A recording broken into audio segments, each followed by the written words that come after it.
ಮತ್ತೊಮ್ಮೆ ಕರ್ನಾಟಕದ ವಿವಿಧ ಸ್ಪರ್ಧಾತ್ಮಕ ಪರೀಕ್ಷೆಗಳಿಗೆ ತಯಾರಿ ನಡೆಸಿರ್ತಕ್ಕಂಥ ಎಲ್ರಿಗೂ ಈ ಒಂದು ಯೂಟ್ಯೂಬ್ ಸೆಷನ್ಗೆ ಮತ್ತೊಮ್ಮೆ ಸ್ವಾಗತ. ನಾನು ಅಮರೇಶ್ ಪೋತ್ನಾಳ್. ಸೊ ಇವತ್ತಿನ ವಿಡಿಯೋದಲ್ಲಿ ನಾವು ಏಪ್ರಿಲ್ 2020ರಲ್ಲಿ ನಡೆದಿರ್ತಕ್ಕಂತಹ ಪ್ರಮುಖ ಪ್ರಚಲಿತ ಘಟನೆಗಳನ್ನು ಡಿಸ್ಕಸ್ ಮಾಡ್ತಾ ಹೋಗ್ತಾ ಇದ್ದೀವಿ. ಒಟ್ಟು 26 ಪ್ರಶ್ನೆಗಳನ್ನು ತೆಗೆದುಕೊಂಡು ಬಂದು ನಿಮ್ಮ ಜೊತೆ ಡಿಸ್ಕಸ್ ಮಾಡೋಕ್ಕೆ ಹೋಗ್ತಾ ಇದ್ದೀನಿ. 26 ಇಂಪಾರ್ಟೆಂಟ್ ಕ್ವಶನ್ಸ್. ಸೊ ಇಲ್ಲಿ 26 ಯಾಕೆ ಅಂದರೆ ನೋಡಿ, ಒಂದು 25 ಕ್ವಶನ್ಸ್ ಮಾಡೋಣ ಅಂದ್ಬಿಟ್ಟು ರೆಡಿ ಮಾಡ್ತಾ ಇದ್ದೆ ಬೆಳಿಗ್ಗೆ. ಸೊ ಅಷ್ಟೊತ್ತಿಗೆ ಒಂದು ವಾಟ್ಸಪ್ಪಲ್ಲಿ ಮೆಸೇಜ್ ಬಂತು, ರಿಷಿ ಕಪೂರ್ ಅವರು ಮರಣ ಹೊಂದಿದ್ದಾರೆ, ನಿಧನರಾಗಿದ್ದಾರೆ ಅಂತ. ಸೊ ಆ ಒಂದು ಕ್ವಶನ್ನು ಸಹಿತ ಆ್ಯಡ್ ಮಾಡೋಣ ಅಂತ. ಅವರು ಬಾಲಿವುಡ್ನ ಒಬ್ಬ ಪ್ರಮುಖ ನಟ, ನಿರ್ದೇಶಕ, ನಿರ್ಮಾಪಕರಾಗಿದ್ದರು. ಅವ್ರ ಬಗ್ಗೆನೂ ಒಂದು ಲಾಸ್ಟ್ 26th ಕ್ವಶನ್ನೇ ಆ್ಯಡ್ ಮಾಡಿದ್ದೀನಿ. ಸೊ ಹಾಗಾದರೆ ನೋಡ್ತಾ ಹೋಗೋಣ ಬನ್ನಿ. ಇಲ್ಲಿ ನನ್ನ ಒಂದು ಕಿರು ಪರಿಚಯವನ್ನು ಹಾಕಿದ್ದೀನಿ ನೋಡಿ. ನಾನು ಬ್ಯಾಚುಲರ್ ಆಫ್ ಇಂಜಿನಿಯರಿಂಗ್ನ ಬೆಂಗಳೂರಲ್ಲಿರ್ತಕ್ಕಂಥ PSIT ಇನ್ಸ್ಟಿಟ್ಯೂಟಿಂದಲೂ ಮತ್ತು ಮಾಸ್ಟರ್ ಆಫ್ ಟೆಕ್ನಾಲಜಿಯನ್ನು ಪಶ್ಚಿಮ ಬಂಗಾಳದಲ್ಲಿರುವ ಮತ್ತು ನಮ್ಮ ಭಾರತದ ಮೊಟ್ಟ ಮೊದಲ ಇಂಡಿಯನ್ ಇನ್ಸ್ಟಿಟ್ಯೂಟ್ ಆಫ್ ಟೆಕ್ನಾಲಜಿ ಆಗಿರ್ತಕ್ಕಂಥ IIT ಖರಗ್ಪುರಿಂದ MTech ಡಿಗ್ರಿಯನ್ನು ಪಡೆದಿದ್ದೀನಿ. ಇದ್ರ ಮೇಲೆ ಒಂದು ಕ್ವಶನ್ ಇದೆ, ನಾನು ಮುಂದೆ ಹೇಳ್ತಾ ಹೋಗ್ತೀನಿ. ಹಾಗೂ UGC ನೆಟ್ ಮತ್ತು UGC JRF KSET ಪರೀಕ್ಷೆಗಳನ್ನು ಪಾಸಾಗಿದ್ದೀನಿ ಮತ್ತು ಇನ್ನಿತರ ಪರೀಕ್ಷೆಗಳನ್ನು ಪಾಸಾಗಿರ್ತಕ್ಕಂಥ ಡೀಟೇಲ್ಸ್ ಇಲ್ಲಿದೆ, ನೀವು ನೋಡ್ಬೋದು. ಓಕೆ, ಸೊ ನೆಕ್ಸ್ಟು ನನ್ನ ಚಾನಲಲ್ಲಿ ಅಮರ್ ಕ್ಲಾಸಸಲ್ಲಿ ನಾನು ಹಲವಾರು ವಿಡಿಯೋಗಳನ್ನ ಮಾಡಿದ್ದೀನಿ. ಅದರಲ್ಲಿ ಇಂಪಾರ್ಟೆಂಟ್ ಅಂದರೆ ನೋಡಿ, SDA ಪೇಪರ್ನ ಸಾಲ್ವ್ ಮಾಡಿದ್ದೀನಿ. ಓಕೆ, ಮತ್ತು FDA ಪ್ರಶ್ನೆ ಪತ್ರಿಕೆಗಳನ್ನು 2019, 2018 ಪ್ರಶ್ನೆ ಪತ್ರಿಕೆಗಳನ್ನು ಕೂಡ ಸಾಲ್ವ್ ಮಾಡಿದ್ದೀನಿ. ಇಲ್ಲಿ ನಾನು ಹೇಳಕ್ಕೆ ಹೋಗ್ತಾ ಇರೋದು, ಇಲ್ಲಿ ನೋಡಿ, ಮಾರ್ಚ್ 2020ರ ಒಂದು ಪ್ರಚಲಿತ ಘಟನೆಗಳನ್ನು ನಾನು ಒಂದೊಂದಾಗಿ ಡಿಸ್ಕಸ್ ಮಾಡಿದ್ದೆ. ಮಾರ್ಚ್ 2020ರದ್ದು. ಅದೇ ಥರ ಇವಾಗ ಏಪ್ರಿಲ್ 2020ರ ಒಂದು ಪ್ರಚಲಿತ ಘಟನೆಗಳನ್ನು ನಾವು ಡಿಸ್ಕಸ್ ಮಾಡೋಕ್ಕೆ ಹೋಗ್ತಾ ಇದ್ದೀವಿ. ಹಾಗಾದರೆ ಮೊದಲನೇ ಕ್ವಶನ್ಗೆ ಹೋಗೋಣ. ಕ್ವಶನ್ ನಂಬರ್ 1, ಏಪ್ರಿಲ್ 2020ರ ಪ್ರಮುಖ ಪ್ರಚಲಿತ ಘಟನೆಗಳಲ್ಲಿ ಮೊದಲನೇ ಪ್ರಶ್ನೆಯನ್ನು ನೋಡ್ತಾ ಇದ್ದೀವಿ. ಕೃಷ್ಣಾ ಮೇಲ್ದಂಡೆ ಯೋಜನೆಯ 3ನೇ ಹಂತದ ತಿಡಗುಂದಿ ವಿಸ್ತರಣಾ ನಾಲೆಗೆ ದೇಶದ ಅತಿ ಉದ್ದದ, ಇದು ಇಂಪಾರ್ಟೆಂಟ್, ದೇಶದ ಅತಿ ಉದ್ದದ ಮತ್ತು ಎತ್ತರದ ಜಲಸೇತುವೆಯನ್ನು 2020ರ ಏಪ್ರಿಲ್ನಲ್ಲಿ, ಅಂದರೆ ಈ ತಿಂಗಳಲ್ಲಿ ಬಳಕೆಗೆ ಮುಕ್ತಗೊಳಿಸಲಾಯಿತು. ಇದರ ಉದ್ದ 14.73 ಕಿಲೋಮೀಟರ್ ಮತ್ತು ಎತ್ತರ 30 ಮೀಟರ್ ಇದೆಯಂತೆ, ಅದು ನೆಲಮಟ್ಟದಿಂದ. ಹಾಗಾದರೆ ಇದು ಕೆಳಗಿನ ಯಾವ ಜಿಲ್ಲೆಯ 29 ಗ್ರಾಮಗಳಿಗೆ ನೀರುಣಿಸುವ ಯೋಜನೆಯಾಗಿದೆ? ಇಲ್ಲಿ ಗಮನಿಸಬೇಕು ನೋಡಿ, ಸುಮಾರು ಇನ್ಫಾರ್ಮೇಷನ್ ಅವರೇ ಕೊಡ್ತಾ ಹೋಗ್ತಾರೆ, ನಂತರ ಆ ಇನ್ಫಾರ್ಮೇಷನ್ ಮೇಲೆ ಒಂದು ಕ್ವಶನ್ನ ಫ್ರೇಮ್ ಮಾಡ್ತಾರೆ. ಸೊ ಹಾಗಾದರೆ ಈ 29 ಗ್ರಾಮಗಳಿಗೆ ನೀರುಣಿಸ್ತಕ್ಕಂತಹ ಈ ಯೋಜನೆಯು ಯಾವ ಜಿಲ್ಲೆಗೆ ಸಂಬಂಧಪಟ್ಟಿದೆ? 4 ಆಪ್ಷನ್ ಇದೆ. ಒಂದು ಬೆಳಗಾವಿ, ಬಾಗಲಕೋಟೆ, ವಿಜಯಪುರ ಮತ್ತು ರಾಯಚೂರು ಅಂತಕ್ಕಂಥ 4 ಜಿಲ್ಲೆಗಳನ್ನ ಕೊಟ್ಟಿದ್ದಾರೆ. ನಮಗೆ ಗೊತ್ತಿರಬೇಕು, ಮೊದಲು ಕೃಷ್ಣಾ ಮೇಲ್ದಂಡೆ ಯೋಜನೆ, ಅಪ್ಪರ್ ಕೃಷ್ಣಾ ಯೋಜನೆ ಬರ್ತಕ್ಕಂಥದ್ದು ಯಾವ ಡಿಸ್ಟಿಕಲ್ಲಿ ಬರುತ್ತೆ ಮತ್ತು ಈ ತಿಡಗುಂದಿ ವಿಸ್ತರಣಾ ನಾಲೆ ಎಲ್ಲಿಂದ ಬರುತ್ತೆ, ಅದರಿಂದ ಯಾವ ಒಂದು ಅಣೆಕಟ್ಟೆಯಿಂದ ಆ ಒಂದು ವಿಸ್ತರಣಾ ನಾಲೆಗೆ ನೀರನ್ನು ಹರಿಸಲಾಗುತ್ತೆ ಅಂತಕ್ಕಂಥ ಇನ್ಫಾರ್ಮೇಷನ್ ಗೊತ್ತಿರಬೇಕಾಗುತ್ತೆ. ಸೊ ಈ ಕೊಟ್ಟಿರ್ತಕ್ಕಂಥ ಆಪ್ಷನಲ್ಲಿ ಸರಿಯಾದ ಉತ್ತರ ಯಾವುದಾಗುತ್ತೆ ಅಂದರೆ, ಅದಕ್ಕೆ ನೋಡೋಕ್ಕೆ ಮುಂಚೆ ನೋಡಿ, ಒಂದು ಇಲ್ಲಿ ಕೃಷ್ಣಾ ಮೇಲ್ದಂಡೆ ಯೋಜನೆ ಅಂದರೆ ವಿಜಯಪುರ ಮತ್ತು ಬಾಗಲಕೋಟೆ, ರಾಯಚೂರು ಜಿಲ್ಲೆಗಳಿಗೆ ಬರ್ತಕ್ಕಂಥದ್ದು ಒಂದು. ಹಾಗಾದರೆ ನಮಗಿಲ್ಲಿ ಕನ್ಫ್ಯೂಷನ್ ಆಗ್ತಕ್ಕಂಥದ್ದು ಯಾವುದು? 3 ಜಿಲ್ಲೆಗಳಿದೆ, ವಿಜಯಪುರ ಇದೆ, ಬಾಗಲಕೋಟೆ ಇದೆ, ರಾಯಚೂರು ಇದೆ. ಸೊ ಹಾಗಾದರೆ ಸರಿಯಾದ ಉತ್ತರ ಯಾವುದಾಗುತ್ತೆ ಅಂದರೆ ವಿಜಯಪುರ ಆಗುತ್ತೆ. ಸೊ ವಿಜಯಪುರ ಮತ್ತು ಇಂಡಿ ತಾಲೂಕುಗಳಿಗೆ ಸಂಬಂಧಿಸಿದಂತೆ 29 ಗ್ರಾಮಗಳಿಗೆ ನೀರುಣಿಸ್ತಕ್ಕಂಥ ಒಂದು ಯೋಜನೆ ಇದು ತಿಡಗುಂದಿ ವಿಸ್ತರಣಾ ನಾಲೆದಿದೆ. ಈ ವಿಸ್ತರಣಾ ನಾಲೆಯನ್ನು ಅಲ್ಲೊಂದು ಜಲಸೇತುವೆಯನ್ನು ನಿರ್ಮಿಸಿದ್ದಾರೆ. ಆ ಜಲಸೇತುವೆ ಬಗ್ಗೆನೇ ಈ ಕ್ವಶನ್ ಇರ್ತಕ್ಕಂಥದ್ದು. ಇಲ್ಲಿದೆ ನೋಡಿ ಜಲಸೇತುವೆ. ಇಲ್ಲಿ ನೋಡಿ, ನೆಲಮಟ್ಟದಿಂದ 30 ಮೀಟ್ರು ಎತ್ತರ ಇರ್ತಕ್ಕಂಥ ಒಂದು ಸೇತುವೆ. ಇಲ್ಲಿಂದ ನೋಡಿ, ಇದು 30 ಮೀಟ್ರ್ ಇದೆ ಅಂತೆ. ಓಕೆ, ಆಮೇಲೆ ಇದು ಎಷ್ಟು ಉದ್ದ ಇದೆ ಅಂದರೆ 14.73 ಕಿಲೋಮೀಟರ್. ಇದೇ ಥರ 14.73 ಕಿಲೋಮೀಟರ್ ಉದ್ದ ಇರತಕ್ಕಂಥ ಒಂದು ಸೇತುವೆಯನ್ನು ನಿರ್ಮಿಸಿದ್ದಾರೆ. ಅದು ನಮ್ಮ ದೇಶದ ಅತಿ ಉದ್ದದ ಮತ್ತು ಅತಿ ಎತ್ತರದ ಜಲಕಾಲುವೆಯಾಗಿದೆ. ಇಲ್ಲಿ ಇನ್ನೊಂದು ವಿಶೇಷ ಗಮನಿಸಬೇಕು, ಈ ಜಲಕಾಲುವೆ ಮುಖಾಂತರ ನೀರನ್ನು ಹರಿಸೋದಲ್ಲದೆ ಮೇಲೆ ಲಘು ವಾಹನಗಳ ಓಡಾಟಕ್ಕೂ ಸಹಿತನೂ ಅನುಮತಿಯನ್ನು ನೀಡಿದ್ದಾರೆ. ನೋಡಿ, ಮೇಲೆ ವಾಹನಗಳು ಓಡಾಡ್ತಕ್ಕಂಥ ಒಂದು ಪಿಕ್ಚರ್ ಕಾಣಿಸ್ತಾ ಇದೆ. ಓಕೆ, ಇದು ವಿಜಯಪುರ ಮತ್ತು ಇಂಡಿ ತಾಲೂಕುಗಳ 29 ಗ್ರಾಮಗಳ ಸುಮಾರು 63,190 ಎಕರೆ ಅಚ್ಚುಕಟ್ಟು ಪ್ರದೇಶಕ್ಕೆ ನೀರಾವರಿ ಸೌಲಭ್ಯವನ್ನು ಒದಗಿಸುತ್ತೆ ಮತ್ತು 25 ಕೆರೆಗಳನ್ನು ಭರ್ತಿ ಮಾಡ್ತಕ್ಕಂತಹ ಭಾರತದ ಒಂದು ಅತಿ ಉದ್ದದ ಎತ್ತರದ ಜಲಕಾಲುವೆಯಾಗಿದೆ ತಿಡಗುಂದಿ ಜಲಸೇತುವೆ. ಇದು ವಿಜಯಪುರ ಜಿಲ್ಲೆಗೆ ಬರ್ತಕ್ಕಂಥದ್ದು. ಆಲಮಟ್ಟಿ ಡ್ಯಾಮಿಂದ ನೀರನ್ನು ಹರಿಸ್ತಕ್ಕಂಥ ಒಂದು ಯೋಜನೆಯಾಗಿದೆ. ಇದ್ರ ಮೇಲೆ ಬೇರೆ ಬೇರೆ ಕ್ವಶನ್ಸು ಕೇಳ್ಬೋದು. ಅದರ ಎತ್ತರ ಎಷ್ಟು, ಅದರ ಉದ್ದ ಎಷ್ಟು, ಅದು ಯಾವ ಜಿಲ್ಲೆಯಲ್ಲಿ ಬರುತ್ತೆ ಮತ್ತು ಯಾವ ಒಂದು ಅಣೆಕಟ್ಟೆಯಿಂದ ನೀರನ್ನು ತರ್ತಾರೆ ಅಂತಕ್ಕಂಥ ಬೇರೆ ಬೇರೆ ಕ್ವಶನ್ಸು ಫ್ರೇಮ್ ಆಗ್ಬೋದು. ಆದ್ದರಿಂದ ಸರಿಯಾದ ಉತ್ತರ ಯಾವುದಾಗುತ್ತೆ? ವಿಜಯಪುರ ಜಿಲ್ಲೆ ಸರಿಯಾದ ಉತ್ತರ ಆಗುತ್ತೆ. ಇನ್ನು ಎರಡನೇ ಕ್ವಶನ್ಗೆ ಹೋಗೋಣ. ಕೋವಿಡ್-19 ನಿಭಾಯಿಸುವ ಪ್ರಯತ್ನದಲ್ಲಿ ಕರ್ನಾಟಕ ರಾಜ್ಯವು ಪ್ರಾರಂಭಿಸಿದ ಸಹಾಯವಾಣಿ ಹೆಲ್ಪ್ಲೈನ್ ಮತ್ತು ಮೊಬೈಲ್ ಅಪ್ಲಿಕೇಶನ್ನ ಹೆಸರೇನು? ನೋಡಿ, ಇವತ್ತು ನಮ್ಮ ದೇಶದಲ್ಲೆಲ್ಲ ಲಾಕ್ಡೌನ್ ಆಗಿದೆ ಮತ್ತು ನಮ್ಮ ರಾಜ್ಯದಲ್ಲೂ ಸಹಿತ ಲಾಕ್ಡೌನ್ ಆಗಿದೆ. ಇವತ್ತು 30 ಏಪ್ರಿಲ್ 2020, ಇನ್ನೂ ಸ್ಟಿಲ್ ಲಾಕ್ಡೌನಲ್ಲೇ ಇದ್ದೀವಿ. ಸೊ ಹಾಗಾದರೆ ಈ ಕೋವಿಡ್ ಅಥವಾ ಕೊರೋನಾ ವೈರಸ್ಸನ್ನು ನಿಭಾಯಿಸ್ತಕ್ಕಂಥ ಕೆಲಸದಲ್ಲಿ ಕರ್ನಾಟಕ ಸಹಿತ ಭಾಳಷ್ಟು ಪ್ರಯತ್ನವನ್ನು ಮಾಡ್ತಾ ಇದೆ. ಅದರಲ್ಲಿ ಒಂದು ಸಹಾಯವಾಣಿ ಮತ್ತು ಒಂದು ಮೊಬೈಲ್ ಅಪ್ಲಿಕೇಶನ್ನ ಪ್ರಾರಂಭಿಸಿದೆ. ಅದರ ಹೆಸರೇನು ಅಂತ ಕೇಳಿದರೆ ಆರೋಗ್ಯ ಸೇತು, ಆರೋಗ್ಯ ಮಿತ್ರ, ಕರೋನಾ ಮಿತ್ರ, ಆಪ್ತ ಮಿತ್ರ ಅಂತಕ್ಕಂಥ 4 ಆಪ್ಷನ್ ಕೊಟ್ಟಿದ್ದಾರೆ. ಸರಿಯಾದ ಉತ್ತರ ಯಾವುದಾಗುತ್ತೆ ಅಂದರೆ ಆಪ್ಷನ್ ಡಿ, ಆಪ್ತ ಮಿತ್ರ.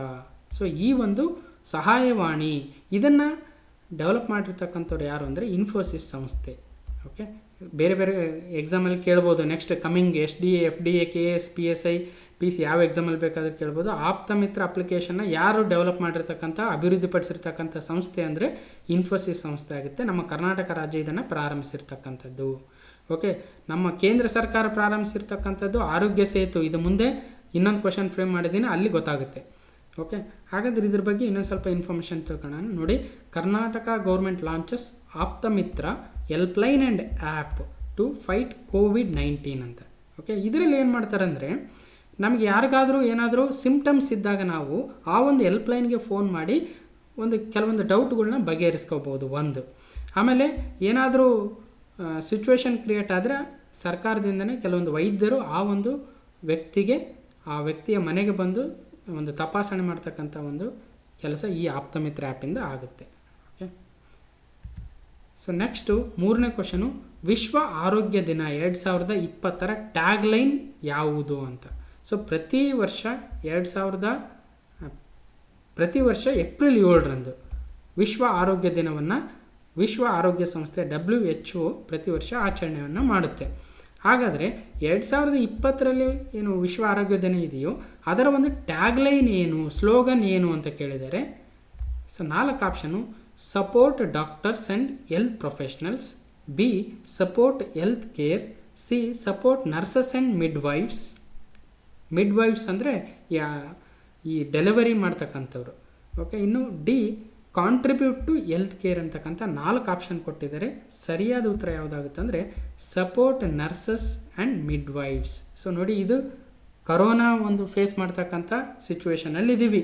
ಕರೋನಾವನ್ನು ಎದುರಿಸ್ತಕ್ಕಂಥ ಇಂಥ ಸಿಚುವೇಷನಲ್ಲಿ ಏಪ್ರಿಲ್ 7 ನಾವೇನು ವಿಶ್ವ ಆರೋಗ್ಯ ದಿನವನ್ನು ಆಚರಿಸ್ತಾ ಇದ್ದೀವೋ ಅಂಥ ಒಂದು ಸಮಯದಲ್ಲಿ ಈ ನರ್ಸಸ್ ಮತ್ತು ಮಿಡ್ವೈಫ್ಸ್ ಕೆಲಸ ಭಾಳಷ್ಟು ಪ್ರಮುಖವಾಗಿದೆ. ಆದ್ದರಿಂದ ಅವ್ರನ್ನ ಸಪೋರ್ಟ್ ಮಾಡ್ತಕ್ಕಂಥ ಒಂದು ಕೆಲಸ, ಅದೇ ಒಂದು ಟ್ಯಾಗ್ಲೈನನ್ನು ಇಟ್ಟಿದ್ದಾರೆ ಈ ಒಂದು ವಿಶ್ವ ಆರೋಗ್ಯ ದಿನ 2020 ಒಂದು ಸ್ಲೋಗನಲ್ಲಿ, support nurses and midwifes.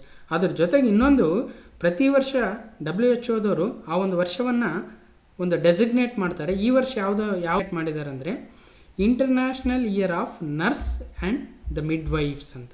So ಇದು ಸಹಿತ ಇಂಪಾರ್ಟೆಂಟ್ ಆಗುತ್ತೆ. ಇಲ್ಲಿ ನೋಡಿ, ವರ್ಲ್ಡ್ ಹೆಲ್ತ್ ಡೇ 2020 ಏನಂತ ಕರೆದಿದ್ದೀವಿ? ಟ್ಯಾಗ್ಲೈನು ಸಪೋರ್ಟ್ ನರ್ಸಸ್ ಆ್ಯಂಡ್ ಮಿಡ್ವೈಫ್ಸ್ ಅಂತ. ಓಕೆ, ಇದು ವರ್ಲ್ಡ್ ಹೆಲ್ತ್ ಡೇದ ಸ್ಲೋಗನ್ನು.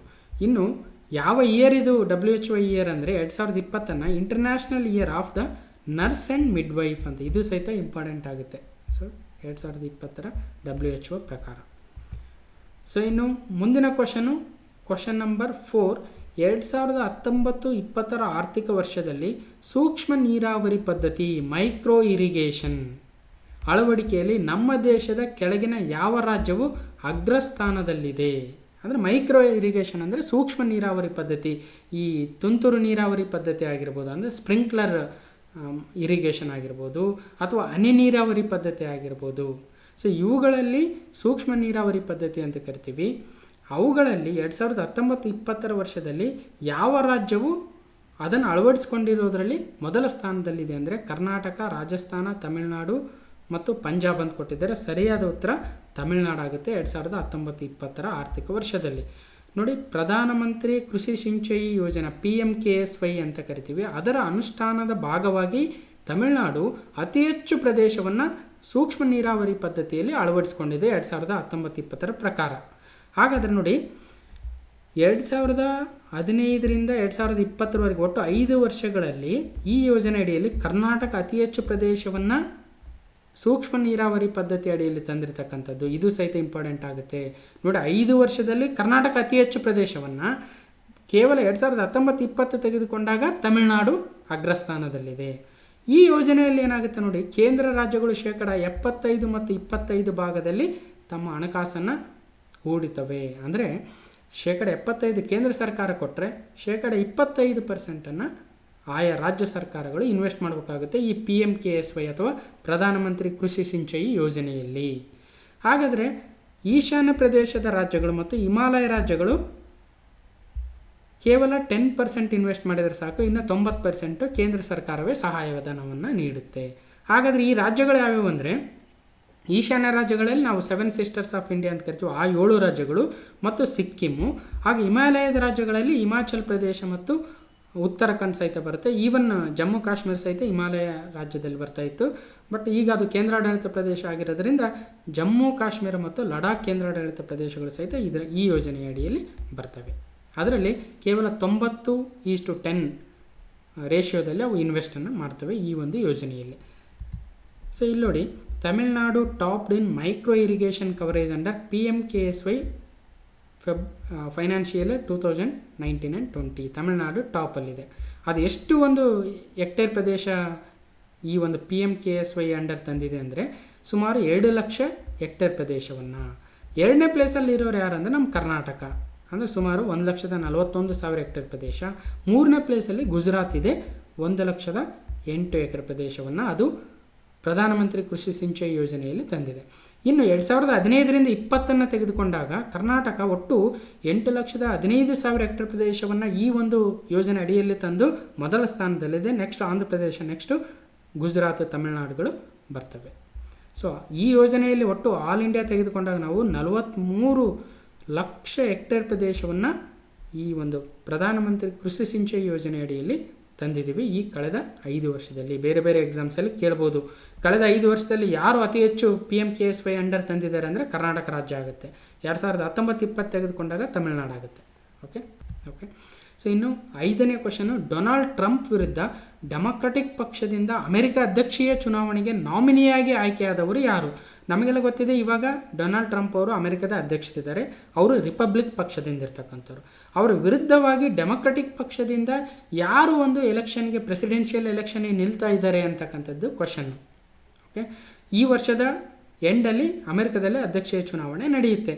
ಅಲ್ಲಿ ದ್ವಿಪಕ್ಷೀಯ ಪದ್ಧತಿ ಒಂದು ಪ್ರೆಸಿಡೆನ್ಷಿಯಲ್ ಎಲೆಕ್ಷನ್ ಇರೋದ್ರಿಂದ ಡೊನಾಲ್ಡ್ ಟ್ರಂಪ್ ಅವರು ರಿಪಬ್ಲಿಕನ್ ಪಕ್ಷದವರಾದರೆ, ಈಗ ಡೆಮೊಕ್ರೆಟಿಕ್ ಪಕ್ಷದಿಂದ ಹಿಂದೆ ಹಿಲರಿ ಕ್ಲಿಂಟನ್ ಅವರು ನಿಂತಿದ್ದರು ಲಾಸ್ಟ್ ಎಲೆಕ್ಷನಲ್ಲಿ.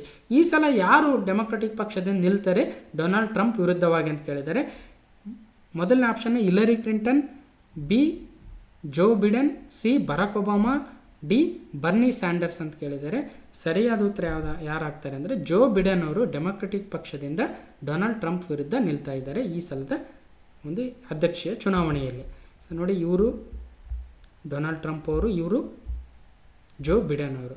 ಇವರು ಏನಾಗಿದ್ದಾರೆ 2009ರಿಂದ 2017ವರೆಗೂ 47ನೇ ಉಪಾಧ್ಯಕ್ಷರಾಗಿ, ಅಮೆರಿಕದ 47ನೇ ಉಪಾಧ್ಯಕ್ಷರಾಗಿ ಸೇವೆ ಸಲ್ಲಿಸಿದ್ದಾರೆ. ಇವರು ಈಗ ಡೊನಾಲ್ಡ್ ಟ್ರಂಪ್ ವಿರುದ್ಧ ಈ ಒಂದು ಎಲೆಕ್ಷನಲ್ಲಿ ನಿಲ್ತಾ ಇದ್ದಾರೆ. ಇನ್ನು 6ನೇ ಕ್ವಶನು, MS ಮಹಾಬಲೇಶ್ವರ ಅವರನ್ನು ಮತ್ತೆ 3 ವರ್ಷಗಳ ಕಾಲ ಯಾವ ಬ್ಯಾಂಕಿನ MD ಮ್ಯಾನೇಜಿಂಗ್ ಡೈರೆಕ್ಟರ್ ಮತ್ತು CEO ಆಗಿ ನೇಮಕ ಮಾಡಲಾಗಿದೆ ಅಂತ ಕೇಳಿದ್ದಾರೆ. ಯಾವ ಬ್ಯಾಂಕ್ ಅದು? Punjab national bank, Karnataka bank, bank of Baroda, city union bank ಅಂತಕ್ಕಂಥ 4 ಬ್ಯಾಂಕ್ಗಳನ್ನ ಕೊಟ್ಟಿದ್ದಾರೆ. ಸರಿಯಾದ ಉತ್ತರ ಯಾವುದಾಗುತ್ತೆ? ಕರ್ನಾಟಕ ಬ್ಯಾಂಕ್ ಆಗುತ್ತೆ. ಸೊ MS ಮಹಾಬಲೇಶ್ವರ ಅವರನ್ನು ಮತ್ತೆ 3 ವರ್ಷಗಳ ಕಾಲ ಕರ್ನಾಟಕ ಬ್ಯಾಂಕ್ನ MD ಮತ್ತು CEO ಆಗಿ ನೇಮಕವನ್ನು ಮಾಡಲಾಗಿದೆ. ಹಾಗಾದರೆ ಕರ್ನಾಟಕ ಬ್ಯಾಂಕ್ ಬಗ್ಗೆ ತಿಳ್ಕೊಳ್ಳೋದಾದರೆ ನೋಡಿ, ಇದು ನಮ್ಮ ಕರ್ನಾಟಕದ ಮಂಗಳೂರು ಮೂಲದ ಬ್ಯಾಂಕ್ ಆಗಿದೆ ಕರ್ನಾಟಕ ಬ್ಯಾಂಕ್. ಓಕೆ, ಇದನ್ನು ಸ್ಥಾಪಿಸಿರೋದರಲ್ಲಿ ಪ್ರಮುಖರಾಗಿರ್ತಕ್ಕಂಥವರು BR ವ್ಯಾಸರಾಯಾಚಾರ್ ಮತ್ತು KSN ಅಡಿಗ ಅಂತಕ್ಕಂಥವ್ರು ಸಂಸ್ಥಾಪಕರಲ್ಲಿ ಪ್ರಮುಖರಾಗಿದ್ದಾರೆ. ಹಾಗಾದರೆ ಕರ್ನಾಟಕ ಮೂಲದ ಬ್ಯಾಂಕ್ಗಳು ಯಾವ್ಯಾವ ಇದಾವೆ ಅಂತ ನೋಡಿ, ಒಟ್ಟು 7 ಬ್ಯಾಂಕ್ಗಳಿದ್ದಾವೆ. Canara bank, syndicate bank, corporation bank, Vijaya bank, Karnataka bank, Vysya bank, state bank of Mysuru ಅಂತಕ್ಕಂಥವು. ಈ 7 ಬ್ಯಾಂಕ್ಗಳು ನೋಡಿ 1, 2, 3, 4, 5, 6 ಮತ್ತು 7. ಈ 7 ಬ್ಯಾಂಕ್ಗಳಲ್ಲಿ ಮೊದಲ 5 ಬ್ಯಾಂಕ್ಗಳು ಏನಿದ್ದಾವೆ, Canara bank, syndicate bank, corporation bank, Vijaya bank ಮತ್ತು ಕರ್ನಾಟಕ ಬ್ಯಾಂಕ್, ಈ 5 ಬ್ಯಾಂಕ್ಗಳು ಉಡುಪಿ ಮತ್ತು ದಕ್ಷಿಣ ಕನ್ನಡ ಜಿಲ್ಲೆಗಳಿಂದನೇ ಸ್ಥಾಪಿತವಾಗಿರ್ತಕ್ಕಂಥವು. ಸೌತ್ ಕೆನರಾ ಅಂತ ಕರಿತೀವಲ್ವ, ಅಲ್ಲಿಂದ ಸ್ಥಾಪಿತ ಆಗಿರ್ತಕ್ಕಂಥವು. ಓಕೆ, ಒಂದು. ಆಮೇಲೆ ಇನ್ನೊಂದು ಗಮನಿಸ್ಬೇಕಿಲ್ಲಿ, ಈ 7 ಬ್ಯಾಂಕ್ಗಳಲ್ಲಿ ಇವತ್ತೇನಾಗಿದೆ, ಕೇವಲ 2 ಬ್ಯಾಂಕ್ಗಳು ಮಾತ್ರ ಎಕ್ಸಿಸ್ಟ್ ಇದ್ದಾವೆ. ಅದು ಸಹಿತ ಇಂಪಾರ್ಟೆಂಟ್ ಆಗುತ್ತೆ. ಒಂದು ಕೆನರಾ ಬ್ಯಾಂಕ್ ಎಕ್ಸಿಸ್ಟ್ ಇದೆ, ಇನ್ನೊಂದು ಕರ್ನಾಟಕ ಬ್ಯಾಂಕ್ ಇದೆ. ಹಾಗಾದರೆ ಇನ್ನು 5 ಬ್ಯಾಂಕ್ಗಳು ಏನಾದವು ಅಲ್ವಾ? ಸೊ ಒಂದು ನೋಡಿ, ಸಿಂಡಿಕೇಟ್ ಬ್ಯಾಂಕ್ ಏನಾಯಿತು, ಕೆನರಾ ಬ್ಯಾಂಕ್ ಜೊತೆ ಮರ್ಜ್ ಆಗಿದೆ ಒಂದು. ಇನ್ನು ಕಾರ್ಪೊರೇಷನ್ ಬ್ಯಾಂಕ್ ಏನಾಗಿದೆ, ಯೂನಿಯನ್ ಬ್ಯಾಂಕ್ ಆಫ್ ಇಂಡಿಯಾ ಜೊತೆ ಮರ್ಜ್ ಆಗಿದೆ. ವಿಜಯ ಬ್ಯಾಂಕು ಬ್ಯಾಂಕ್ ಆಫ್ ಬರೋಡಾ ಜೊತೆ ಮರ್ಜ್ ಆಗಿದೆ. ವೈಶ್ಯ ಬ್ಯಾಂಕು ಕೊಟಕ್ ಮಹೀಂದ್ರಾ ಜೊತೆ ಮರ್ಜ್ ಆಗಿದೆ, ಇದು ಪ್ರೈವೇಟ್ ಬ್ಯಾಂಕು. ಇನ್ನು ಸ್ಟೇಟ್ ಬ್ಯಾಂಕ್ ಆಫ್ ಮೈಸೂರು ನಮಗೆಲ್ಲ ಗೊತ್ತಿದೆ, SBIನ SBI ಜೊತೆ ಮರ್ಜ್ ಮಾಡಿಬಿಟ್ಟಿದ್ದಾರೆ. ಆದ್ದರಿಂದ ಉಳಿದಿರ್ತಕ್ಕಂಥದ್ದು ಯಾವುದಂದರೆ ಕೇವಲ ಕೆನರಾ ಬ್ಯಾಂಕ್ ಮತ್ತು ಕರ್ನಾಟಕ ಬ್ಯಾಂಕ್ ಅಂತಕ್ಕಂಥ 2 ಬ್ಯಾಂಕ್ಗಳು ಮಾತ್ರ ಇವತ್ತು ಕರ್ನಾಟಕ ಮೂಲದ ಬ್ಯಾಂಕ್ಗಳು ಎಕ್ಸಿಸ್ಟ್ ಇರ್ತಕ್ಕಂಥವು. ಇನ್ನಿತರ ಬ್ಯಾಂಕ್ಗಳು 5 ಬ್ಯಾಂಕ್ಗಳು ಬೇರೆ ಬೇರೆ ಬ್ಯಾಂಕ್ಗಳ ಜೊತೆ ಮರ್ಜ್ ಆಗಿದ್ದಾವೆ. ಅದು ನೆನಪಿರಬೇಕು, ಬೇರೆ ಬೇರೆ ಎಕ್ಸಾಮ್ಸಲ್ಲಿ ಕೇಳ್ಬೋದು. ಇಲ್ಲಿ ನೋಡಿ, ನಮ್ಮ ವಿಜಯ ಬ್ಯಾಂಕ್ ಏನಾಗಿದೆ, ಮಂಗಳೂರು ಮೂಲದ ವಿಜಯ ಬ್ಯಾಂಕು ಬ್ಯಾಂಕ್ ಆಫ್ ಬರೋಡಾ ಜೊತೆ ಮರ್ಜ್ ಆಗಿದೆ. ಸೊ ಆದ್ದರಿಂದ ಇವತ್ತು ಬ್ಯಾಂಕ್ ಆಫ್ ಬರೋಡಾ ಅಂತ ಕರೀತಾರೆ. ಇವತ್ತು ವಿಜಯ ಬ್ಯಾಂಕ್ ಎಕ್ಸಿಸ್ಟ್ ಇಲ್ಲ. ಇನ್ನು ನೋಡಿ, ಸಿಂಡಿಕೇಟ್ ಬ್ಯಾಂಕ್ ಏನಾಗಿದೆ, ಕೆನರಾ ಬ್ಯಾಂಕ್ ಜೊತೆ ಮರ್ಜ್ ಆಗಿ ಓನ್ಲಿ ಇವಾಗ ಕೆನರಾ ಬ್ಯಾಂಕ್ ಇದೆ ಒಂದು. ಆಮೇಲೆ ಕಾರ್ಪೊರೇಷನ್ ಬ್ಯಾಂಕ್ ಏನಾಗಿದೆ, ಕಾರ್ಪೊರೇಷನ್ ಬ್ಯಾಂಕ್ ಆಂಧ್ರ ಬ್ಯಾಂಕ್ ಸೇರಿಸಿ ಯೂನಿಯನ್ ಬ್ಯಾಂಕಲ್ಲಿ ಮರ್ಜ್ ಮಾಡಿಬಿಟ್ಟಿದ್ದಾರೆ. ಓಕೆ, ಅದಾದಮೇಲೆ ನೋಡಿ, ING ವೈಶ್ಯ ಬ್ಯಾಂಕ್ ನಮ್ಮ ಕರ್ನಾಟಕದ ಮೂಲದ ಪ್ರೈವೇಟ್ ಬ್ಯಾಂಕ್ ಏನಿದೆಯೋ ಅದನ್ನು ಕೊಟಕ್ ಮಹೀಂದ್ರಾ ಬ್ಯಾಂಕ್ ಜೊತೆ ಮರ್ಜ್ ಮಾಡಿಬಿಟ್ಟಿದ್ದಾರೆ. ಸೊ ಅದು ಸಹಿತ ಇಲ್ಲ. ಓಕೆ, ಇನ್ನೊಂದು ನೋಡಿ, ನಮ್ಮ ಸ್ಟೇಟ್ ಬ್ಯಾಂಕ್ ಆಫ್ ಮೈಸೂರನ್ನು SBI ಜೊತೆ ಸ್ಟೇಟ್ ಬ್ಯಾಂಕ್ ಆಫ್ ಇಂಡಿಯಾ ಜೊತೆ ಮರ್ಜ್ ಮಾಡಿರೋದ್ರಿಂದ ಸೊ ಅದು ಸಹಿತ ಇವತ್ತು ಎಕ್ಸಿಸ್ಟೆನ್ಸ್ ಇಲ್ಲ. ಇವೆಲ್ಲ ಬೇರೆ ಬೇರೆ ಬ್ಯಾಂಕ್ಗಳು ಮರ್ಜ್ ಆಗಿರ್ತಕ್ಕಂಥವು 2017ರಿಂದ ಆರಂಭ ಆಗಿದೆ. ಮೊದಲು SBI ಜೊತೆ ಈ ಎಲ್ಲ ಬ್ಯಾಂಕ್ಗಳು ಇಲ್ಲಿ ನೋಡಿ, state bank of Patiala, state bank of Travancore, state bank of Bikaner and Jaipur and state bank of Hyderabad ಮತ್ತು ಸ್ಟೇಟ್ ಬ್ಯಾಂಕ್ ಆಫ್ ಮೈಸೂರನ್ನ ಸೇರಿಸಿ SBIಯಲ್ಲಿ ಮರ್ಜ್ ಮಾಡಿದ್ರು. 2017ರಲ್ಲಿ ಸ್ಟಾರ್ಟ್ ಆಗಿ ಇನ್ನೂ ನಡೀತಾನೆ ಇದ್ದಾವೆ ಬ್ಯಾಂಕ್ ಮರ್ಜಸ್. ಸೊ ಆದ್ದರಿಂದ ಇವುಗಳ ಮೇಲೆ ಭಾಳಷ್ಟು ಕ್ವಶನ್ಗಳು ಬರ್ಬೋದು. ಅದರಲ್ಲೂ ಕರ್ನಾಟಕ ಮೂಲದವು ಯಾವ್ಯಾವ ಮರ್ಜ್ ಆಗಿದ್ದಾವೆ ಅಂತ ಇಲ್ಲಿ ಹೇಳಿದ್ದೀನಿ. ಇನ್ನೊಂದು ಸಲ ನೀವು ಹಿಂದ್ಗಡೆ ಹೋಗಿ ಪಾಸ್ ಮಾಡಿ ನೋಟ್ ಮಾಡ್ಕೊಳ್ಳಿ, ವೆರಿ ಇಂಪಾರ್ಟೆಂಟ್ ಕ್ವಶನ್ಸ್ ಆಗುತ್ತೆ. ಓಕೆ, ಹಾಗಾದರೆ ಮುಂದಿನ ಕ್ವಶನ್ಗೆ ಹೋಗೋಣ. ದೃಷ್ಟಿ ವಿಕಲಚೇತನ ಬಳಕೆದಾರರಿಗೆ ಸಹಾಯ ಮಾಡಲು ಯಾವ ತಾಂತ್ರಿಕ ಕಂಪನಿ ಟಾಕ್ ಬ್ಯಾಕ್ ಎಂಬ ಬ್ರೈಲ್ ಕೀಬೋರ್ಡನ್ನು ಪ್ರಾರಂಭಿಸಿದೆ? ನೋಡಿ, ಯಾವ ಕಂಪನಿ ಟಾಕ್ ಬ್ಯಾಕ್ ಅಂತಕ್ಕಂಥ ಬ್ರೈಲ್ ಕೀಬೋರ್ಡ್ ಅಂದರೆ ದೃಷ್ಟಿ ವಿಕಲಚೇತನರಿಗೆ, ಓಕೆ, ಯಾವ ಕಂಪನಿ ಅಂತ ಗೂಗಲ್, ಜಿಯೋಮಿ, ಆ್ಯಪಲ್, ಮೈಕ್ರೋಸಾಫ್ಟ್ ಅಂತಕ್ಕಂಥ 4 ಕಂಪ್ನಿ ಕೊಟ್ಟಿದ್ದಾರೆ. ಸರಿಯಾದ ಉತ್ತರ ಗೂಗಲ್ ಆಗುತ್ತೆ. ಗೂಗಲ್ ಅವರು ಏನು ಮಾಡಿದ್ದಾರೆ, ಟಾಕ್ ಬ್ಯಾಕ್ ಅಂತಕ್ಕಂಥ ಒಂದು ಆ್ಯಪನ್ನು ರಿಲೀಸ್ ಮಾಡಿದ್ದಾರೆ. ಅದರಲ್ಲಿ ದೃಷ್ಟಿ ವಿಕಲಚೇತನರು ತಮ್ಮ ಬ್ರೈಲ್ ಕೀಬೋರ್ಡನ್ನು ಬಳಸಿ ಅದನ್ನು ಮೊಬೈಲನ್ನು ಆಪ್ರೇಟ್ ಮಾಡ್ಬೋದು. ಸೊ ಅದರಲ್ಲಿ ಏನಾಗುತ್ತೆ ನೋಡಿ, ಒಂದು ಸ್ಪೋಕನ್ ವರ್ಡು, ವೈಬ್ರೇಷನ್ ಮತ್ತು ಅದರ್ ಆಡಿಬಲ್ ಫೀಡ್ಬ್ಯಾಕ್ಸ್ ಇರುತ್ತೆ. ಅವರೇನಾದರೂ ಯಾವುದರ ಒಂದು ಅವ್ರ ಸ್ಕ್ರೀನಲ್ಲಿರ್ತಕ್ಕಂಥ ಬೇರೆ ಬೇರೆ ಆ್ಯಪ್ಸ್ ಯಾವಿದ್ದಾವೆ ಅನ್ನೋದನ್ನು ಅದು ಸ್ಪೋಕ್ ಮಾಡುತ್ತೆ ಅಥವಾ ಮಾತಾಡುತ್ತೆ. ಮತ್ತು ಅವರು ಯಾವುದಾರ ಒಂದು ಆ್ಯಪ್ ಮೇಲೆ ಕ್ಲಿಕ್ ಮಾಡಿದಾಗ ಅದು ಯಾವ ಆ್ಯಪ್ ಅಂತ ಹೇಳುತ್ತೆ. ಮತ್ತು ಅವರು ಏನಾದರೂ ಅದರಲ್ಲಿ ಏನಾದರೂ ಆ್ಯಕ್ಟಿವಿಟಿ ಮಾಡಬೇಕಾದ್ರೆ ಡಬಲ್ ಕ್ಲಿಕ್ ಮಾಡಬೇಕಾ ಅಥವಾ ಮುಂದಕ್ಕೆ ಹೋಗ್ಬೇಕಾ ಅಥವಾ ರೈಟ್ ಕ್ಲಿಕ್ ಮಾಡ್ಬೇಕಂತಕ್ಕಂಥ ಇತರ ಇನ್ಸ್ಟ್ರಕ್ಷನ್ಗಳನ್ನ ಕೊಡ್ತಾ ಹೋಗುತ್ತೆ. ಆವಾಗ ದೃಷ್ಟಿ ವಿಕಲಚೇತನರಿಗೆ ಅದರಿಂದ ಭಾಳಷ್ಟು ಅನುಕೂಲ ಆಗುತ್ತೆ. ಆ ಒಂದು ಆ್ಯಪ್ ಯಾವುದಂದರೆ ಅದು ಟಾಕ್ ಬ್ಯಾಕ್ ಅಂತಕ್ಕಂಥ ಒಂದು ಅಪ್ಲಿಕೇಶನ್. ಅದನ್ನು ಡೆವಲಪ್ ಮಾಡಿರ್ತಕ್ಕಂಥವ್ರು ಗೂಗಲ್ ಅವರು ಅಂತಕ್ಕಂಥದ್ದು ಇಲ್ಲಿ ನಾವು ನೋಡಬೇಕು. ಓಕೆ, ಸೊ ಇಲ್ಲಿದೆ ನೋಡಿ, ಆಂಡ್ರಾಯ್ಡ್ ಆಕ್ಸೆಸಿಬಿಲಿಟಿ ಸೂಟ್ ಅಂತ. ಇದನ್ನೇ ನಾವು ದೃಷ್ಟಿ ವಿಕಲಚೇತನರಿಗೆ ಬ್ರೈಲ್ ಕೀಬೋರ್ಡ್ ಬಳಸೋದಕ್ಕೆ ಸಪೋರ್ಟ್ ಆಗುತ್ತೆ. ಓಕೆ, ಇನ್ನು 8ನೇ ಕ್ವಶನ್ನು, ಅರುಣಾಚಲ ಪ್ರದೇಶದಲ್ಲಿ ಹೊಸದಾಗಿ ಕಂಡುಹಿಡಿದ ಯಾವ ಪ್ರಭೇದಕ್ಕೆ ಹ್ಯಾರಿ ಪಾಟರ್ ಸರಣಿಯ ಕಾಲ್ಪನಿಕ ಪಾತ್ರವಾದ ಸಾಲಜಾರ್ ಎಂದು ಹೆಸರಿಡಲಾಗಿದೆ?